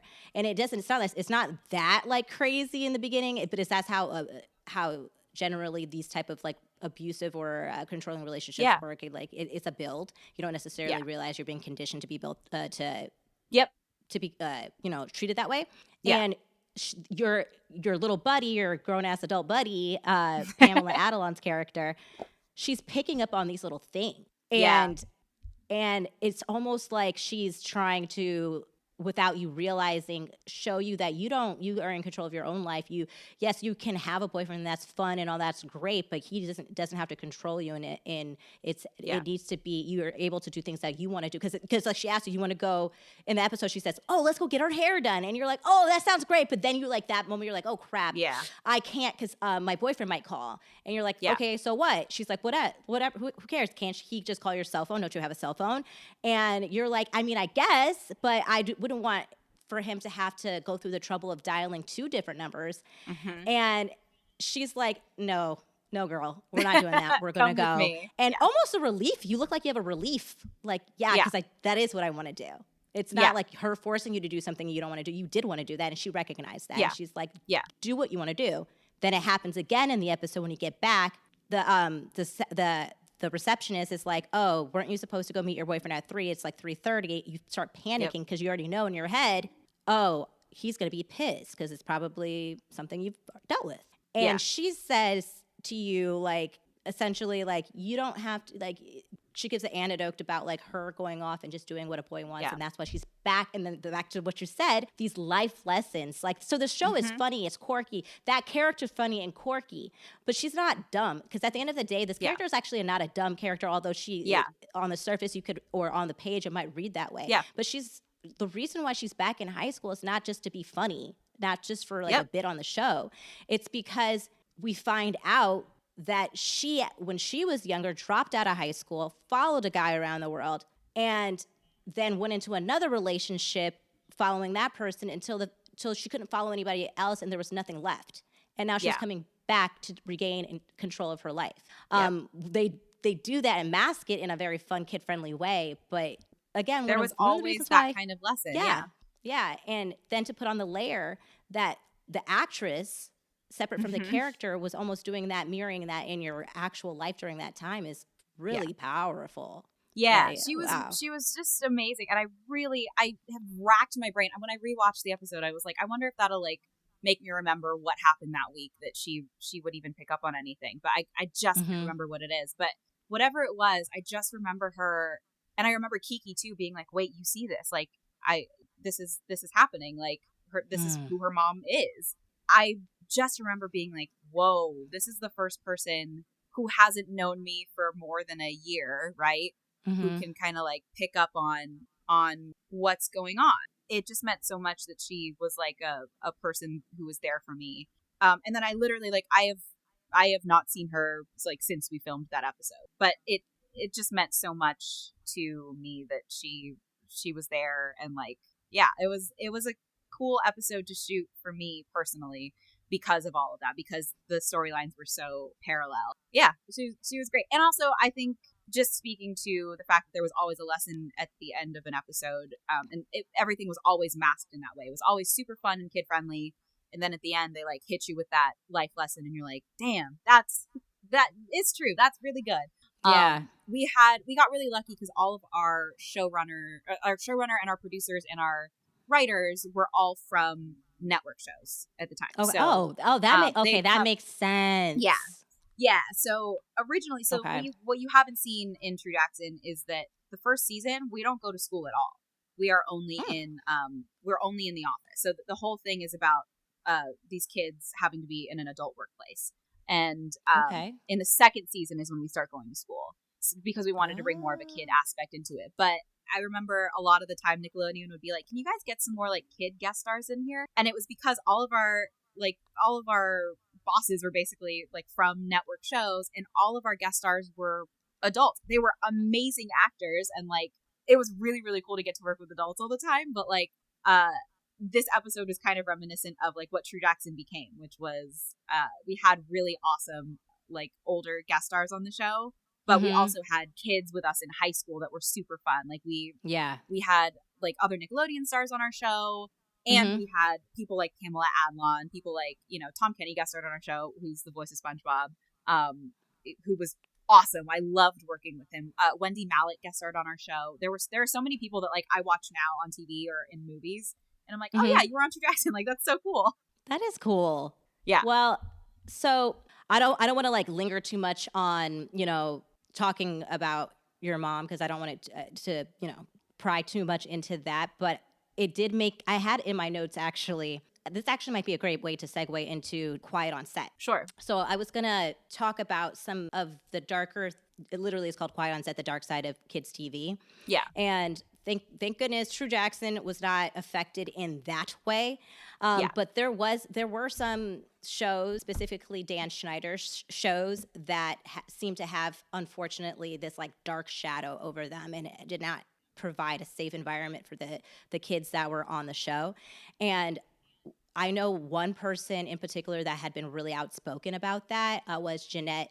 She wasn't in the documentary, but I read her book, and I know her from iCarly, and then she went on to do Sam and Cat.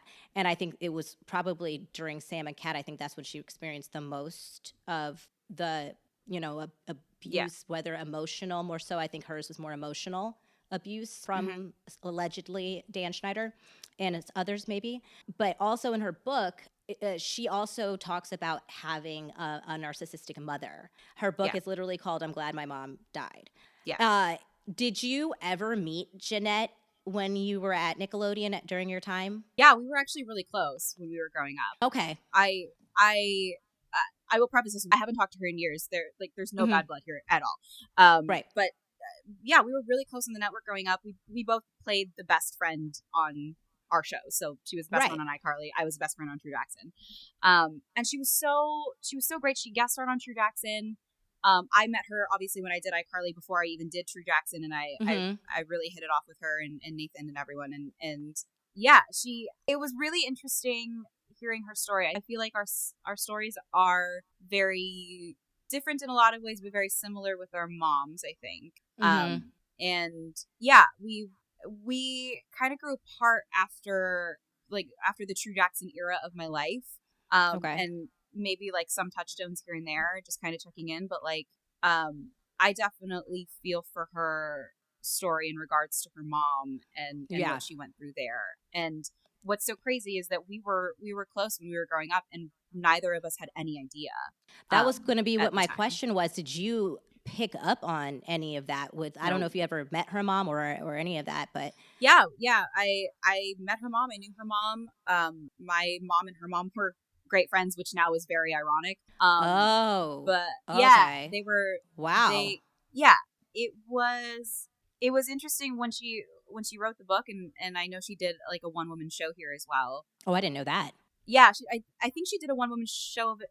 I could be wrong about this, before the book came out. That kind of does sound familiar, but I didn't really, I don't know too much about that. I heard it was incredible. And so hearing her do that show, and then like hearing the book came out, I have not read the book.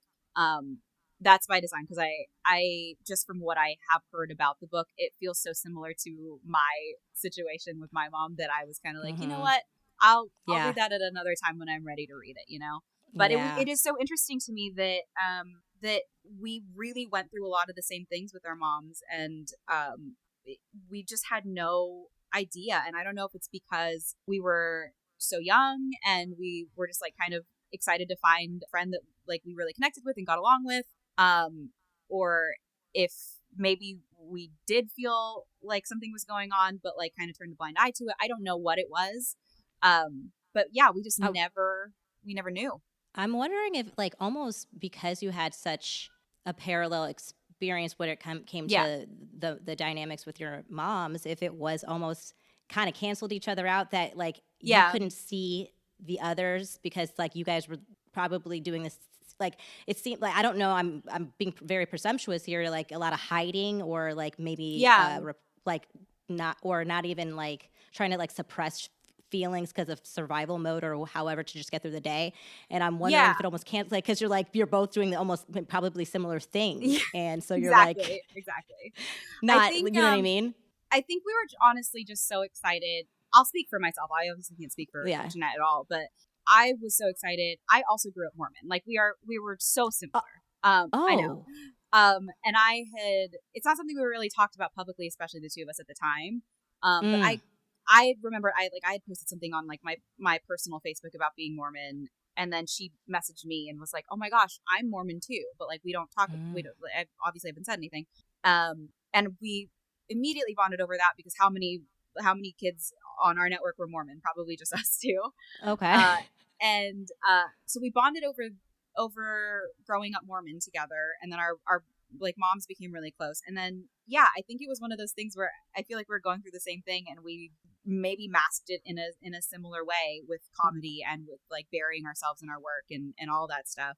And it is really so wild to me just hearing, again, I haven't read the book, but just hearing a lot of what she went through and going, oh my gosh, I wish we had the knowledge, the verbiage, the bravery maybe to speak about this at the time when we were really close and growing up together. Like I wonder like how our journeys might have been different if we would have known that we were all going through pretty much the same thing. Yeah. I wonder if anything would have turned out different for us. Maybe not, but it is really interesting to look back at that time with her and go, oh, all right, I had no idea, and you also had no idea about me.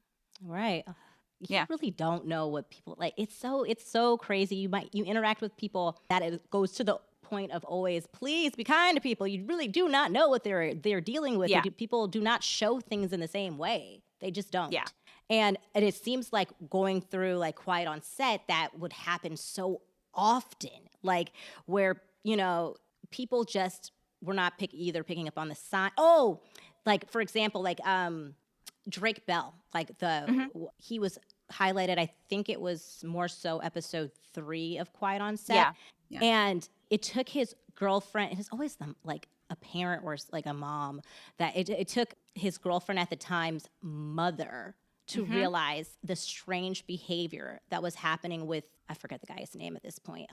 It wasn't Dan Schneider. It was the person that Scripty. His name. He was Scripty, right? Script supervisor or some like. He was the actor. He would be on the show as an actor sometimes, but he was the acting coach. Got it. Yeah, he worked on Growing Pains with Leonardo DiCaprio. A lot of those clips resurfaced with his handsiness. He was on all that. Drake and so he was around, and he was Dan Schneider's like right hand man when it came to like acting coaches for the kids, and that was the person that he was accusing of the inappropriate relationship, sexual assault, and he kept on calling Drake's cell phone and just being Drake obviously was trying to get away from this guy and like trying to blow him off from hanging out with him and his adult friends. And it got to a point where I think the guy may have called the girlfriend's house. And the mom was just like, this is weird. This is a grown man being so emotional that you can't hang out with. And that's when she took Drake aside and said, what's going on here? Yeah. And that is when intervention finally happened. Yeah. Here's the honest truth about a lot of that is that when you're, especially in the beginnings of it, when you're in it, it doesn't feel like abuse. It just feels like your life. Yeah. Like it took me being in True Jackson to be like, oh, how I grew up is not normal. Like this bubble that my mother has kept me in is not normal. This like not being able to see friends and like this emotional and mental abuse that I'm going through is not a normal thing. This is not how kids grow up. And that was hard just being an actor because I already grew up in such a weird way. Like I was already a child actor. So I just knew that was, a thing that not every kid did. Right. And then when it came to my mom, it was like, well, she's just protecting me. She's my mom. Yeah. Like she loves me. She's protecting me, blah, blah, blah, blah. And it takes you being around other people and seeing that, those people seeing that to go, oh, something's not right here. Something is off. Something is not normal. And like you kind of have to take a look at that and go, oh, this is really interesting. I remember my dialogue coach on True Jackson VP was lovely, and she as she kind of got to know me and like kind of got to see how my mom was with me, she was like, I'm gonna write you a letter that you can give her, and like maybe that will help out. Like maybe that'll be what gets her to listen to you, because I had been begging to like I it's funny. I always tell Mick this. I'm like, I didn't want to do anything crazy. Like, I'm not a wild child. Like, I wanted to like go to the movies with my friends and like go to lunch. When they called and said like, we're gonna go out to eat, do you want to come with us? I wanted the ability to be like, yeah, I want to go. Like, absolutely. Like what Lulu went through in Little Buddies. Like, she wanted to get her hair done, and yeah, I just remember her being like, maybe she'll listen. Like, if this is a really like nicely written out letter, and I was like, okay. And my mom, here's a great example of some of the things that she did. I had 2 different diaries because she would read my diary and go through my stuff. So I put it in my like actual diary, and I did not put it in my fake diary that she thought I was writing in all the time. Oh, but I didn't so know you were that planting it because you knew she would see it organically. No.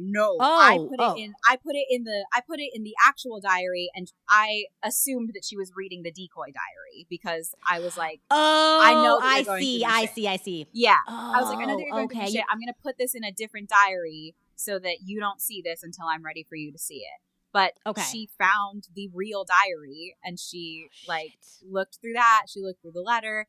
And then she was like, I don't want you to talk to this woman anymore. Like, why is she getting in our business? This is ridiculous. Like, I'm not controlling you. I'm not being manipulative. So all that to say, it takes a village almost to kind of go, hey, not normal. Like, what do you need? How can we help you?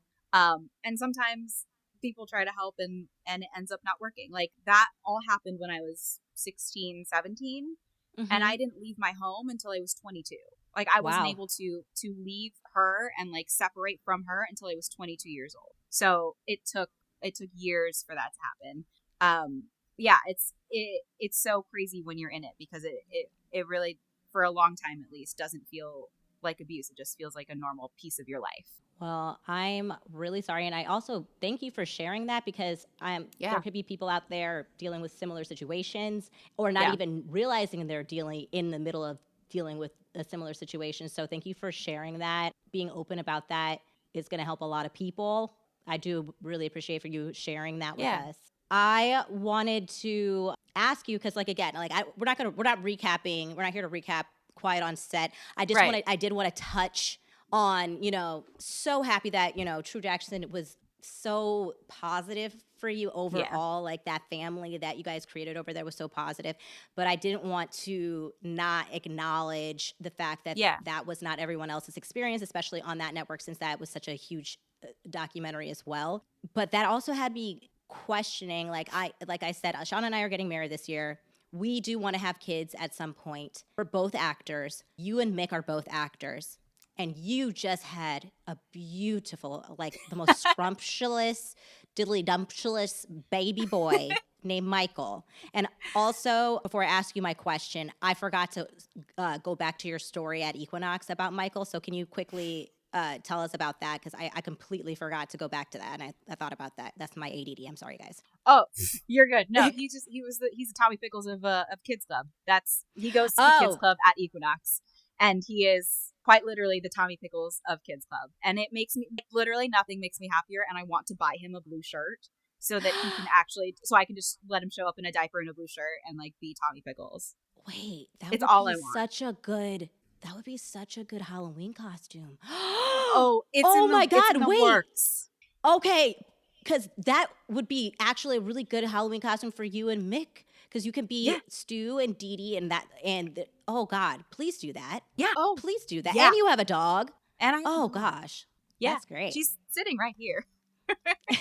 I'm surprised Penn hasn't walked through yet. I'm disappointed, if we're being honest. I know. He usually does. So that's okay. Well, rude. Fine, thanks. Fine, right? But yeah, no, your baby is so cute. Your baby's 7 months now. Mm-hmm. His name is Michael. And as a new parent, and then also you being a child star yourself, would you allow Michael to pursue acting young? Oof. It's funny. That's come up a few times in the last few weeks, just because like as friends meet him, he's very charming. He's such a flirt. Like he'll laugh at other people. Like we always say, if he's crying, like FaceTime somebody, because if he sees that somebody is like watching him, he'll be like, "Oh, yeah, hello, hi, I'm perfect, I'm great," which makes us laugh every time. But yeah, it's definitely come up in the last few weeks of like, would we let him do this? And here's the honest thing. Don't think I would let him do it as a baby, like right now. I think Right. You wouldn't put like, him in there. Yeah, no, like please go be a kid. Yeah. But I think if it's obviously if it's something he's interested in as we are as he's growing up, I'm not opposed to it. Here's Mick and I are both actors, and I think what I have gone through with my mom has informed a lot, obviously, with my life and how I'm raising my kid. And I think that I would just do it so differently because I know what it's like. And I love that people are trying to get stricter Coogan laws. They're trying to get therapists on set for the kids and stuff like that. I think where I would love to see some sort of change, and I don't know how this change can come, is with the parents, because it's not like I didn't have a Coogan account. I did have a Coogan account. I just never saw any of the money because my mom just made me sign the piece of paper that said, like, yes, we can release the Coogan account. And then she did everything with my money. She was in charge of all my money after the Coogan account was technically mine. So did she do that? Did she do that when you turn 18? Yeah, when you turn 18,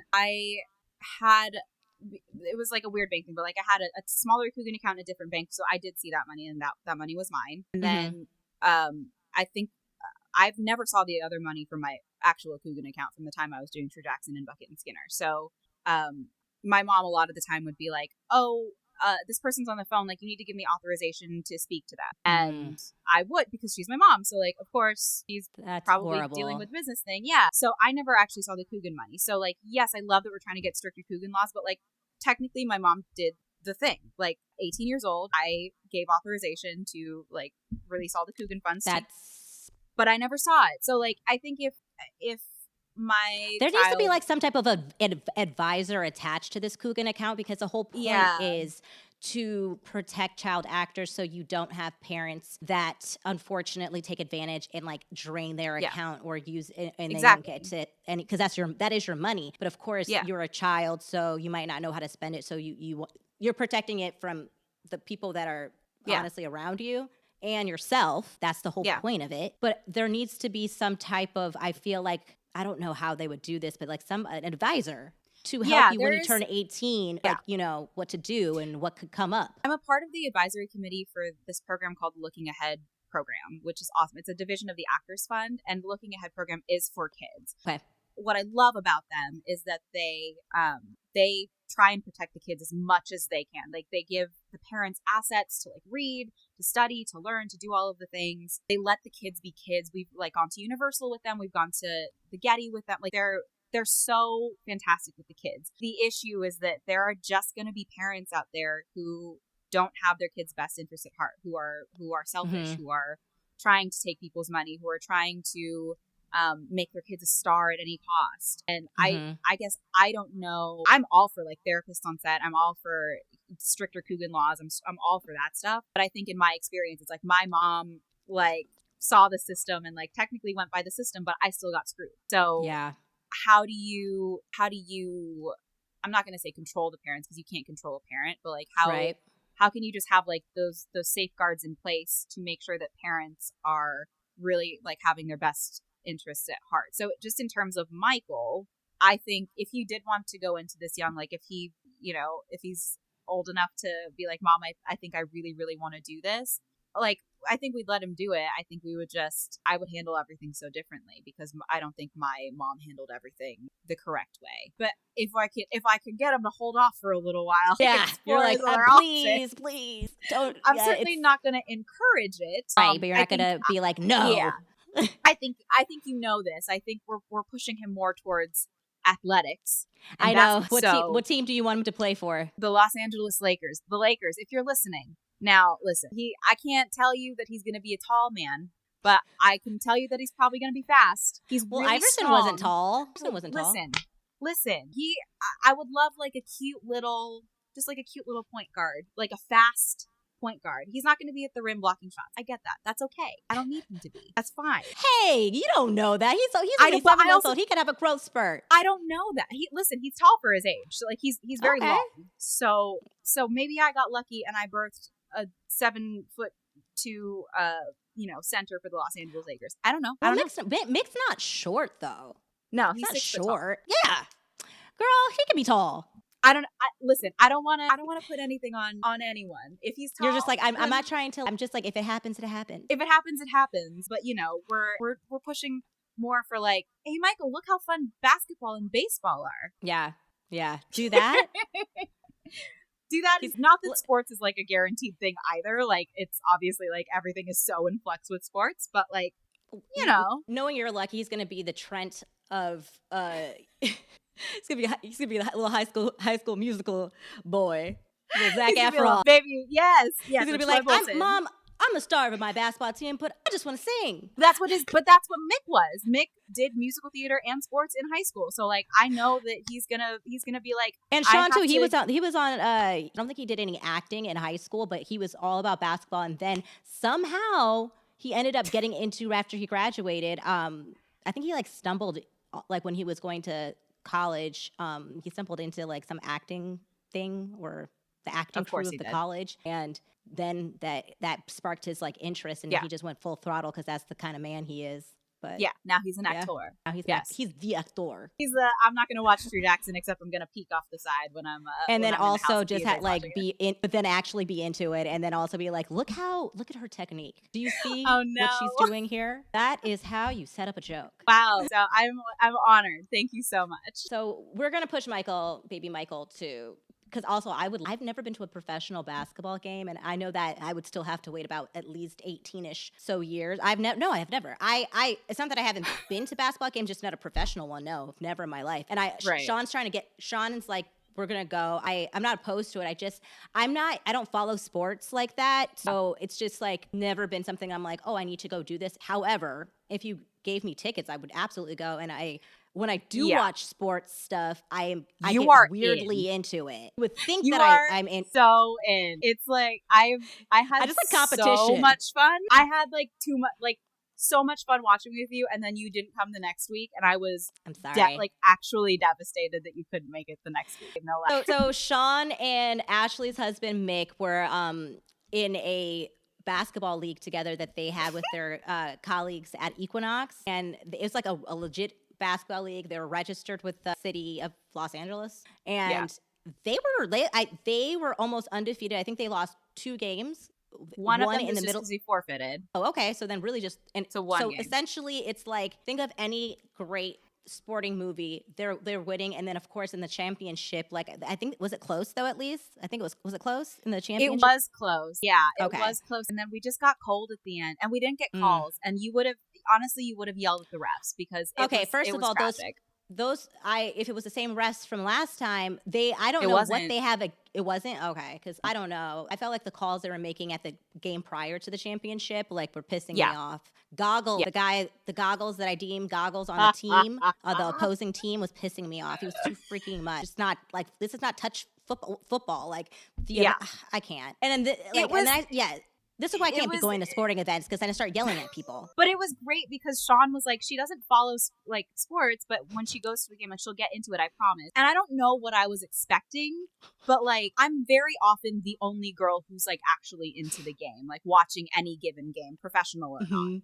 And I'm used to that, and that's okay. And I'm used to being the one that's like, chilling with whoever's on their phone next to me, and like also trying to watch the game at the same time. But you came to the game, and I was like, oh, I finally have a friend to watch with. Like, this is great, because I can yell at the refs and I can yell at the players and know that you'll have my back when I do that. Oh yeah, I'm gonna back you up. Yeah. I was holding Ashley's because Ashley brought the baby, which I was like scared because I wasn't sure if like the balls were gonna like fly and hit baby Michael, so we were all like really protective of baby Michael. He was never in danger. Yeah, very clear. He was not in danger. But then I was holding your baby at the very end, like when it was like literally like 2 minutes, I think, on the clock, and it was a very close game. So it really did matter. And I'm holding the baby, and I'm just like, the baby's soothing me because I had been really just too much at that point. So I'm like, let me hold this baby. Let me calm myself down. And baby Michael was calming me down. And then the game like started like building up again, and I was like, what? And I just like started like, and I'm just like also still like soothing the baby, and like baby Michael's not giving a shit, just like just whatever. And I'm like, then I'm Yeah. like looking, I'm like, oh, I'm so sorry. Like, I'm just like cursing over your baby's head and just like yelling profanities. We watch enough games at home that it like does not matter for him. Like he's so mesmerized by basketball, which is like, okay, good. So you're gonna like sports. That's great. But like we watch games on TV all the time, and I'm yelling in the house. Like we've gone to see all these like games in person, and he's totally fine. Like he is so unbothered by it all. So when you were screaming with him, he was just like, okay, I'm good. Yeah, like Michael was chill. I love it. Chill. I love a chill baby. Bring that baby He's a over chill anytime. I'll watch your baby. Your baby was Done. good. He's a dream. We're so lucky. He's a dream. I'm hoping that he's not going to get bit by the acting bug soon. But yeah, well, you know, we'll see. But I mean, also it could just translate. Like I'm really rooting for you. I'm trying to put that energy for the Lakers for you. So, but like, thank you. I do think in order to be a standout sports star in general, whatever sport you decide, you do have to kind of have this charisma, right? Like, yeah, it's one thing to be good at a sport, but like, yeah, the people, the legends, yes, they have incredible skill. So yes, you need to have that. Don't have to have that, but they have to have this other thing about them. And the people that you talk about, like Michael Jordan, Kobe, Magic Johnson, Dennis Rodman, Magic's charisma for sure. Yeah, and Magic went to Michigan State, where he's all over. Like the reason I love basketball so much is my brother went to Magic Johnson's basketball camp when I was a kid. I would go and like literally watch him play basketball. And my brother won like best defensive player years in a row. And, would he come? Like, would Magic Jackson come to the? Yeah. Oh, he was there. He was fully there. Great. Yeah. He was great. I have a photo of him of the last day of his camp.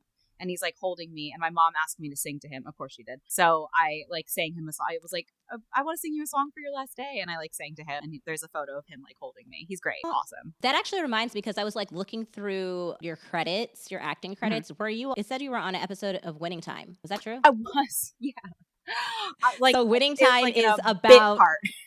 I mean, it's on HBO. It's like, but people don't understand. It doesn't matter if it's a bit part. Like the process of getting just that is intense. I actually got pinned for Winning Time for the second season, and that's actually how I ended up joining SAG, because I was SAG eligible, but I was holding off because I was booking, like, I was really good at booking commercials, and honestly, it was in my best interest to just stay eligible instead of joining, because for commercials are more so like the big commercials are, because it's cheaper booking a non-union. So then I got an audition for just like a little guest spot, like a few lines in a scene with the character that would be Magic Johnson. And I turned in the tape.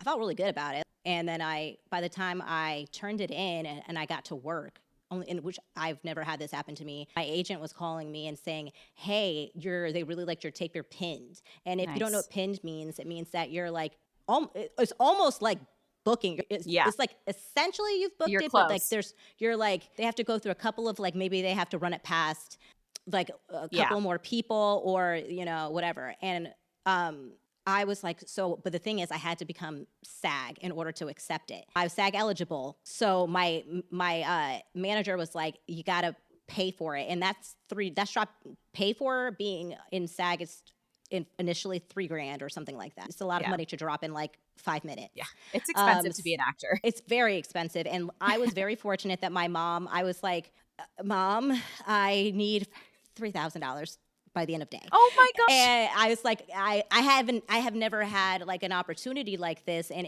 it's very rare to get an opportunity, and Winning Time is on HBO. So my mom, we're not rich people, by the way. So but my mom is one of those people that she will find a way, and she got me that $3,000. I joined SAG by the end of the day. And of course, like anything that happens in this freaking business, I got unpinned. Yeah. When I ended up watching the episode, the thing that you just have to get over when you're an actress or actor or whatever, and you obviously know this, is that they change things so quickly, and so they ended up turning the character was a white character.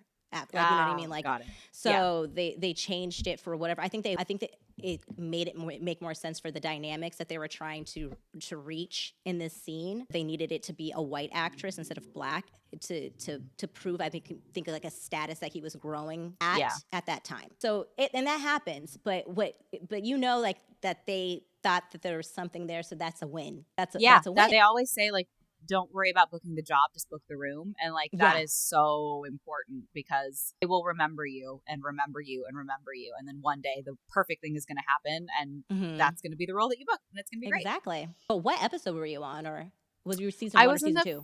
it was the very first episode. So I don't even know if it made it in, but I was one of the girls like in the nightclub that we did like a song and dance at the nightclub that Jerry West takes Magic Johnson to, and it's his idea. He gets the idea to do the Laker Girls. Oh, I remember that episode. Yeah, so I don't know what made it in or if I ended up making it in or not, but I worked on it. So that's really cool. It was. I mean, Adam McKay directed the episode, which was awesome, and obviously, like I was a huge Lakers fan. So that's you got to kind of like live in that like Lakers when, if you're not familiar with Winning Time, it's the story of the LA Lakers when Jerry Buss? Jerry Buss. Did I say Jerry West? I meant Jerry Buss. I don't know. I first of all, I don't really do names well, so I could be making, I don't know. The guy who pretty much brought basketball back. It's Jerry Buss. Yeah, it's Jerry Buss. Yeah, Jerry Buss. It's about that. And then also, obviously, Magic Johnson, that's when he came up, and he's like one of the people that helped bring basketball to like where it is today. And then also Lakers being one of your favorite teams. That's fucking fun.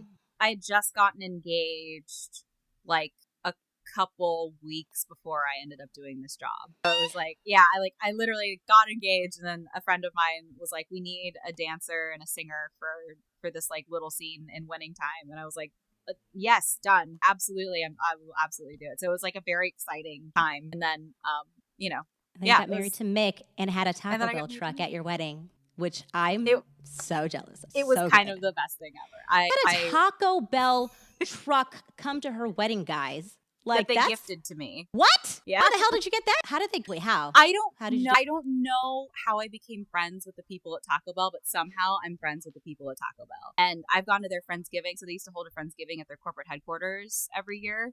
And it's literally like gourmet Taco Bell. So like instead of a Crunchwrap Supreme, it would be like deconstructed and like with turkey in it and like cranberry sauce on top. So it would literally be a Friendsgiving feast.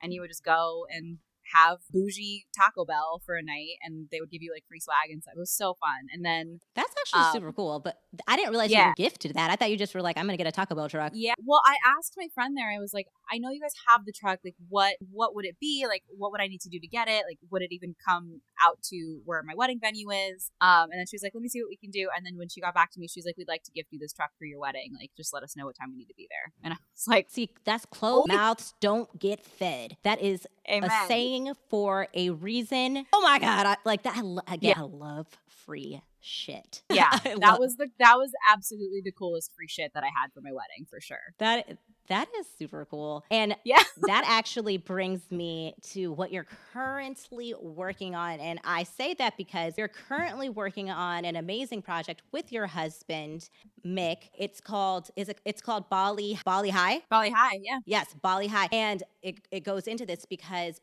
when you and Mick went on your honeymoon, you went to Bali, and that's where you guys got the idea, correct? We had the idea a little bit before that.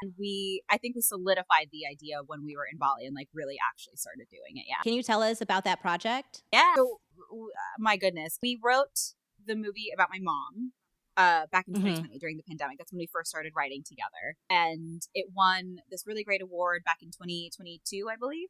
Or 2023. And we got to go to New York for it. And we got to, we had a table read for it. It was awesome. And then literally like the week after that happened, the writer's strike occurred. And the whole point of that competition, like winning that competition was like, okay, great. We'll like take meetings with producers and like see if we can get this made. And then the writer's strike happened. So it kind of like put a halt to everything. And then we kind of went, well, we had this idea for Bali High. We're going to Bali. Maybe we think about making something a little bit more makeable, because The Kindness of Strangers is going to be a little bit more of a bigger movie to make, and also a very important movie to me because it's my story. So we were like, let's try to make something a little bit more makeable. So Bali High is literally, it takes place in one night. It's just me and Mick as the actors, and it's about this newlywed couple that wakes up the morning after their wedding and they're packing like last minute for their trip to Bali, and the husband accidentally throws weed into the wife's suitcase. And she gets arrested when they get to Bali, and she spends 4 months in prison because of him. And so the movie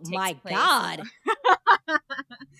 The movie takes place over the night that she comes home. So he picks her up from the airport, and it's very like Malcolm and Marie, very like Before Sunrise, of just like how do you unravel all of that? Like, you just got married, you were expecting to go on this dream honeymoon and like start your life together, and she got thrown in jail, and it's his fault. So how do you And it's forgive jail that? in Bali. It's jail in Bali. It's very different. So like, how do you forgive that? How do you like, how much is too much? Like, what is forgivable in a relationship? Is this something that they can overcome, or by the end of the night are they going to be like, I gotta call it, like, I don't want, it all happens in one night. So we're in pre-production for it right now. We actually, before I got on this call, like, just solidified the dates for it, so we're going to film it at the end of the month. And we're crowdfunding for it right now, so we're up on Seed and Spark, and we're like, people have been so generous in donating, which has been so nice. And links to that, if you would like to donate to this project, which I please do, because I want to see this movie. Thanks. Sounds really, really freaking interesting. I actually have a lot of questions that I want to Yeah. ask you. Yeah. But the link to donate to that will be in the show notes, and we'll also go over that at the end when we wrap up. Okay, so the movie is in one night. So are you showing any of The how beginning? Yeah. So the whole like first 12, 15 pages of the movie are literally the morning after the wedding. So you can kind of see how in love they were, and like what their life is, and what you're rooting for, basically, hopefully. And then you see we're kind of just last minute packing. We're hungover, and we're like last minute packing, and then the edibles get into a bag. So you don't really know what's going to happen there. You just know that the edibles end up in the bag. And then we leave for the honeymoon, and it kind of just holds on the door. And then when the door opens, it's 4 months later, and I've just come back from jail, and he is just trying to ask for forgiveness. Oh my I know. gosh. I know. It's a lot. I don't know what I thought this was going to be. I think in my head, I'm stupid. I don't know why, I thought it was about high school. Because it's called Bali High. I know. It's so funny. As I was like creating assets for it, I was very careful to be like, oh God, I wanted to call one of our YouTube videos something like Bali High something, and I was like, this sounds too much like it's about high school, so I like had to change the name of stuff. But like, no, it's just about how much a married couple can handle right when they get married. Like, what is going to be too much for this relationship? What can they overcome? I like the title even more though now. Like, thanks. Bali High, I like that. And for any South Pacific fans in there who are listening to this, who are like, oh my gosh, like the song, yes, he does sing the song a little bit to me in the actual movie. This is gonna be good. I I'm hope excited so. for you. No, I'm excited. No, and also it's a really smart way of getting a project done, because you're eliminating when you have too many different locations. It's much harder to make a project. And I feel like you guys simplifying it is super smart, because then you can focus on actually making a really, really good product. Because why spend so much time trying to, because it's expensive. It's expensive. Even what you're going to be doing is going to be expensive. So I feel like this is going to be so good, because you're going to really get to, like, once you get to your goal, so you can do the production, just literally having two people in a room doing the thing. Like Malcolm and Marie is like a really great example. Which is the movie with Zendaya and what's his name? It's John David Washington. Yeah, which is Denzel Washington's son. Yeah, I'm excited. Thank you. Yeah, it's gonna be fun, and it's we're filming it in our friend's house, the same house we got married in, and our director is our really good friend Marissa Jarrett Winokur. She's a Tony Award winner she originated the role of Tracy in Hairspray. So I've been directed by her in theater a lot, but this is her film directorial debut, and like, we have like had meetings with her. She just came back she was doing a show off Broadway, and she just got back from doing that. So we're starting rehearsals with her now, and like it genuinely, like, this is our first Meese Mill production, like our production company's first feature film. So it's very exciting. We're learning a lot. There's a lot of paperwork. Oh my God. Yeah. But that part's the no fun part. That is no fun. And we're so close to being done with the paperwork. So I keep saying, like, when we're done with the paperwork, like, it's going to be so fun to just be actors and writers on this, and like just be the creatives on this. So we're almost there. But it's going to, it's going to be so much fun. I've only been the lead in one film in my whole life, so this is another opportunity to do that. This is Nick's like first leading role in a film as well, so it's gonna be great. And we are doing all of this with a 7-month-old.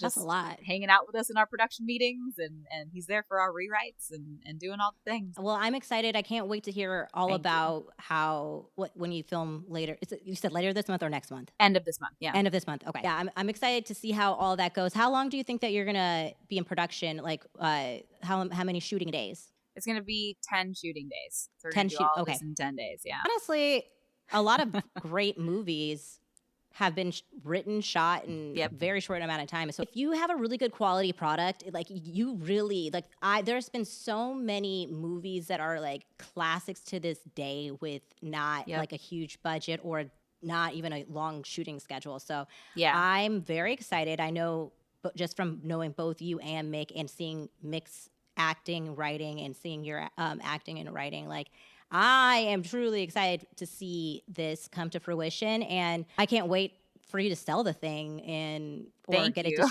it distributed and and then be able to then put more stuff underneath your umbrella company and make all of the other projects that you're in the works of making. So we're really excited. Thank you.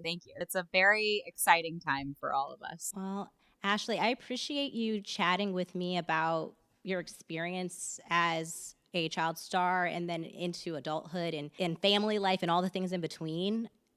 I don't know, like, whether you're an actor or an aspiring actor, I just think it's super interesting to see or hear about, you know, what it's like to be like, because most people watch television or, you know, whether they're actors, you know what I mean? So it's just to kind of like get to see what's behind the scenes and also, you know, the how dynamics can affect the result of those experiences and stuff like that. So I feel like we covered a lot, and thank you for being open and sharing. And I did tell Ashley before we jumped on, like, you know, let me know if you don't want to talk about certain things, because at the end of the day, I wanted you to be comfortable. But you literally, like 2 minutes later, you're like, I'm an open book. Ask me anything.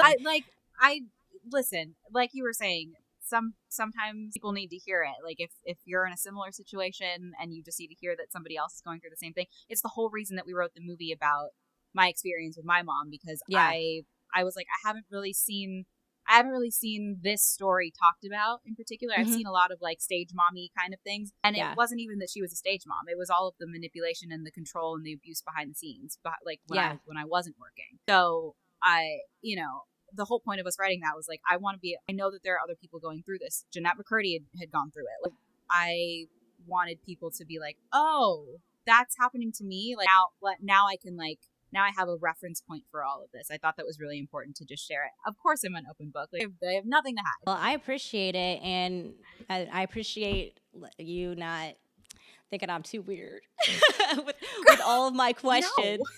No. Never. But I really did enjoy this conversation. I enjoyed watching you. Like when I started the episode, I felt like I did feel like a little stage mom, because I was like, Ashley, I'm not kidding. I did this. I was like it's because it's really cool to see your friend on TV doing like that you were doing your thing up there, and thank you. It's always so fun to see your friend on TV. Yeah, like, that's agree. And also, I got to like. Really cool. I didn't know you when you were 15 years old. I only know you as an adult, Ashley. And to see a baby version of you on TV was really cool. It was really cool. Yeah, it's definitely a throwback. I watched the episode back and I was like, whoa, this is old now, but it's cool. I mean, you fun. honestly don't really look that different. Like, I could just know you didn't have braces in this episode, but like, it's just like what, like you still look young. You are young, but. Thank you. No one would be like, oh, you look much different. Thanks? No, thank goodness, right? Yeah. Well, thank you so much, Ashley. I can't wait to watch Bali high now that I know it's about weed, especially. Or even more excited. Maybe I'll be a little high when I watch it. There you go. Enjoy. It's legal, so no one judge me. Yep, that's right. And what was I going to say? Yes. Also, please tell everybody where they can go follow you and follow the production of Bali High. So they can also support, donate, and just, follow along the journey. Yeah. I'm at Ashley Argota 9. So, if you're looking for me. And then Bali High is at Bali High the movie. And we're up on, it's not Kickstarter. It's our crowdfunding website is Seed and Spark. So that's where we're up on. But it's like those links are all in the bios and in everything. And yeah, we're really excited to make it. I hope everybody really likes it. I'm sure they will. And again, I will be linking the Seed and Spark. I will be linking that in the show notes and along with all of Ashley's socials. And you can get to those links, Seed and Spark, through her links in her bios as well. I was really hoping Mick was going to show back up so we could see him. I think he said, I'm taking the baby. See you later. Thank you. Don't know where he is. Hopefully he makes it back. I hope so. To be continued. Thank you so much, Ashley. Nickelodeon. All right. I had such a good time picking Ashley's brain about everything Nickelodeon. Again, I grew up on Nickelodeon. This was honestly a dream come true to kind of like really get to peek behind the curtain of the Nickelodeon productions, especially after watching that. I think it was either 3 or 4 parts of Quiet on Set, The Dark Side of Kids TV. It was kind of refreshing to see a different take on it, to see like the take that I thought was happening with everyone when it so clearly was not. So I'm not negating any of that experience from the other actors that were on Nickelodeon, but it is refreshing to know that at least there was a show that was kept in this nice kid-friendly bubble. And I appreciate Ashley being so open and honest about everything, all aspects of growing up as a child star. And I was super interested in her new project, Bali High. And again, if you want to support Bali High in that production and getting it off the ground, all of the links to Ashley's crowdsourcing will be in the show notes along with her social. So you can go follow her. You can also follow Bali High social media pages. All of that will be in the description boxes. Okay. Thank you again to Ashley. I had such a great time. Next week, we are going to be popping off with recapping this documentary that I've just been seeing all up and down my For You page. And it is the Lisa Frank documentary that is on, I think it's Netflix. No, I think it's Prime. I don't know what is it on? What was I watching it on? We'll cut this. Prime. Okay. Oh, sorry. Lisa Frank. I don't know if anybody is familiar with the Lisa Frank company. That company used to do all of these really fun pops of color, animated, like started out with animals, trapper keepers, school supplies, etc. back in the 80s and the 90s, and I guess still today, technically. And that documentary is going to be on Prime. So we're going to recap the Lisa Frank documentary, all the shenanigans that have come along with that documentary on social media. And I think it's going to be a good time because this documentary, I thought it was going to be just a nice, fluffy documentary about this company that I used to buy from when I was younger. And it takes a lot of twists, turns. It gets a little dark. And I also, I have some thoughts and opinions on some things. Yeah, we're gonna get into it. We're gonna get into it. That's next week's episode, so I don't want to give too much away. Again, don't forget to follow me on all the socials. If you're not already, subscribe, hit the notification button, like, comment, do all the things. I want to hear from you always. And today's poll question will be, what should the poll question be today? Today's poll question will be, child star, would you want to be one? That's going to be the poll question. I know I wanted to be a child star. I don't know if I would still have wanted to be a child star. So a child star, would you want to be one? That will be a poll question for you. So thank you so much for listening again for my 4th episode. And I can't wait to have you come for my 5th episode and so forth and so on and to infinity and beyond. Thank you again to Ashley for popping off with me. And what does Pia always say? Oh yeah, Pia says,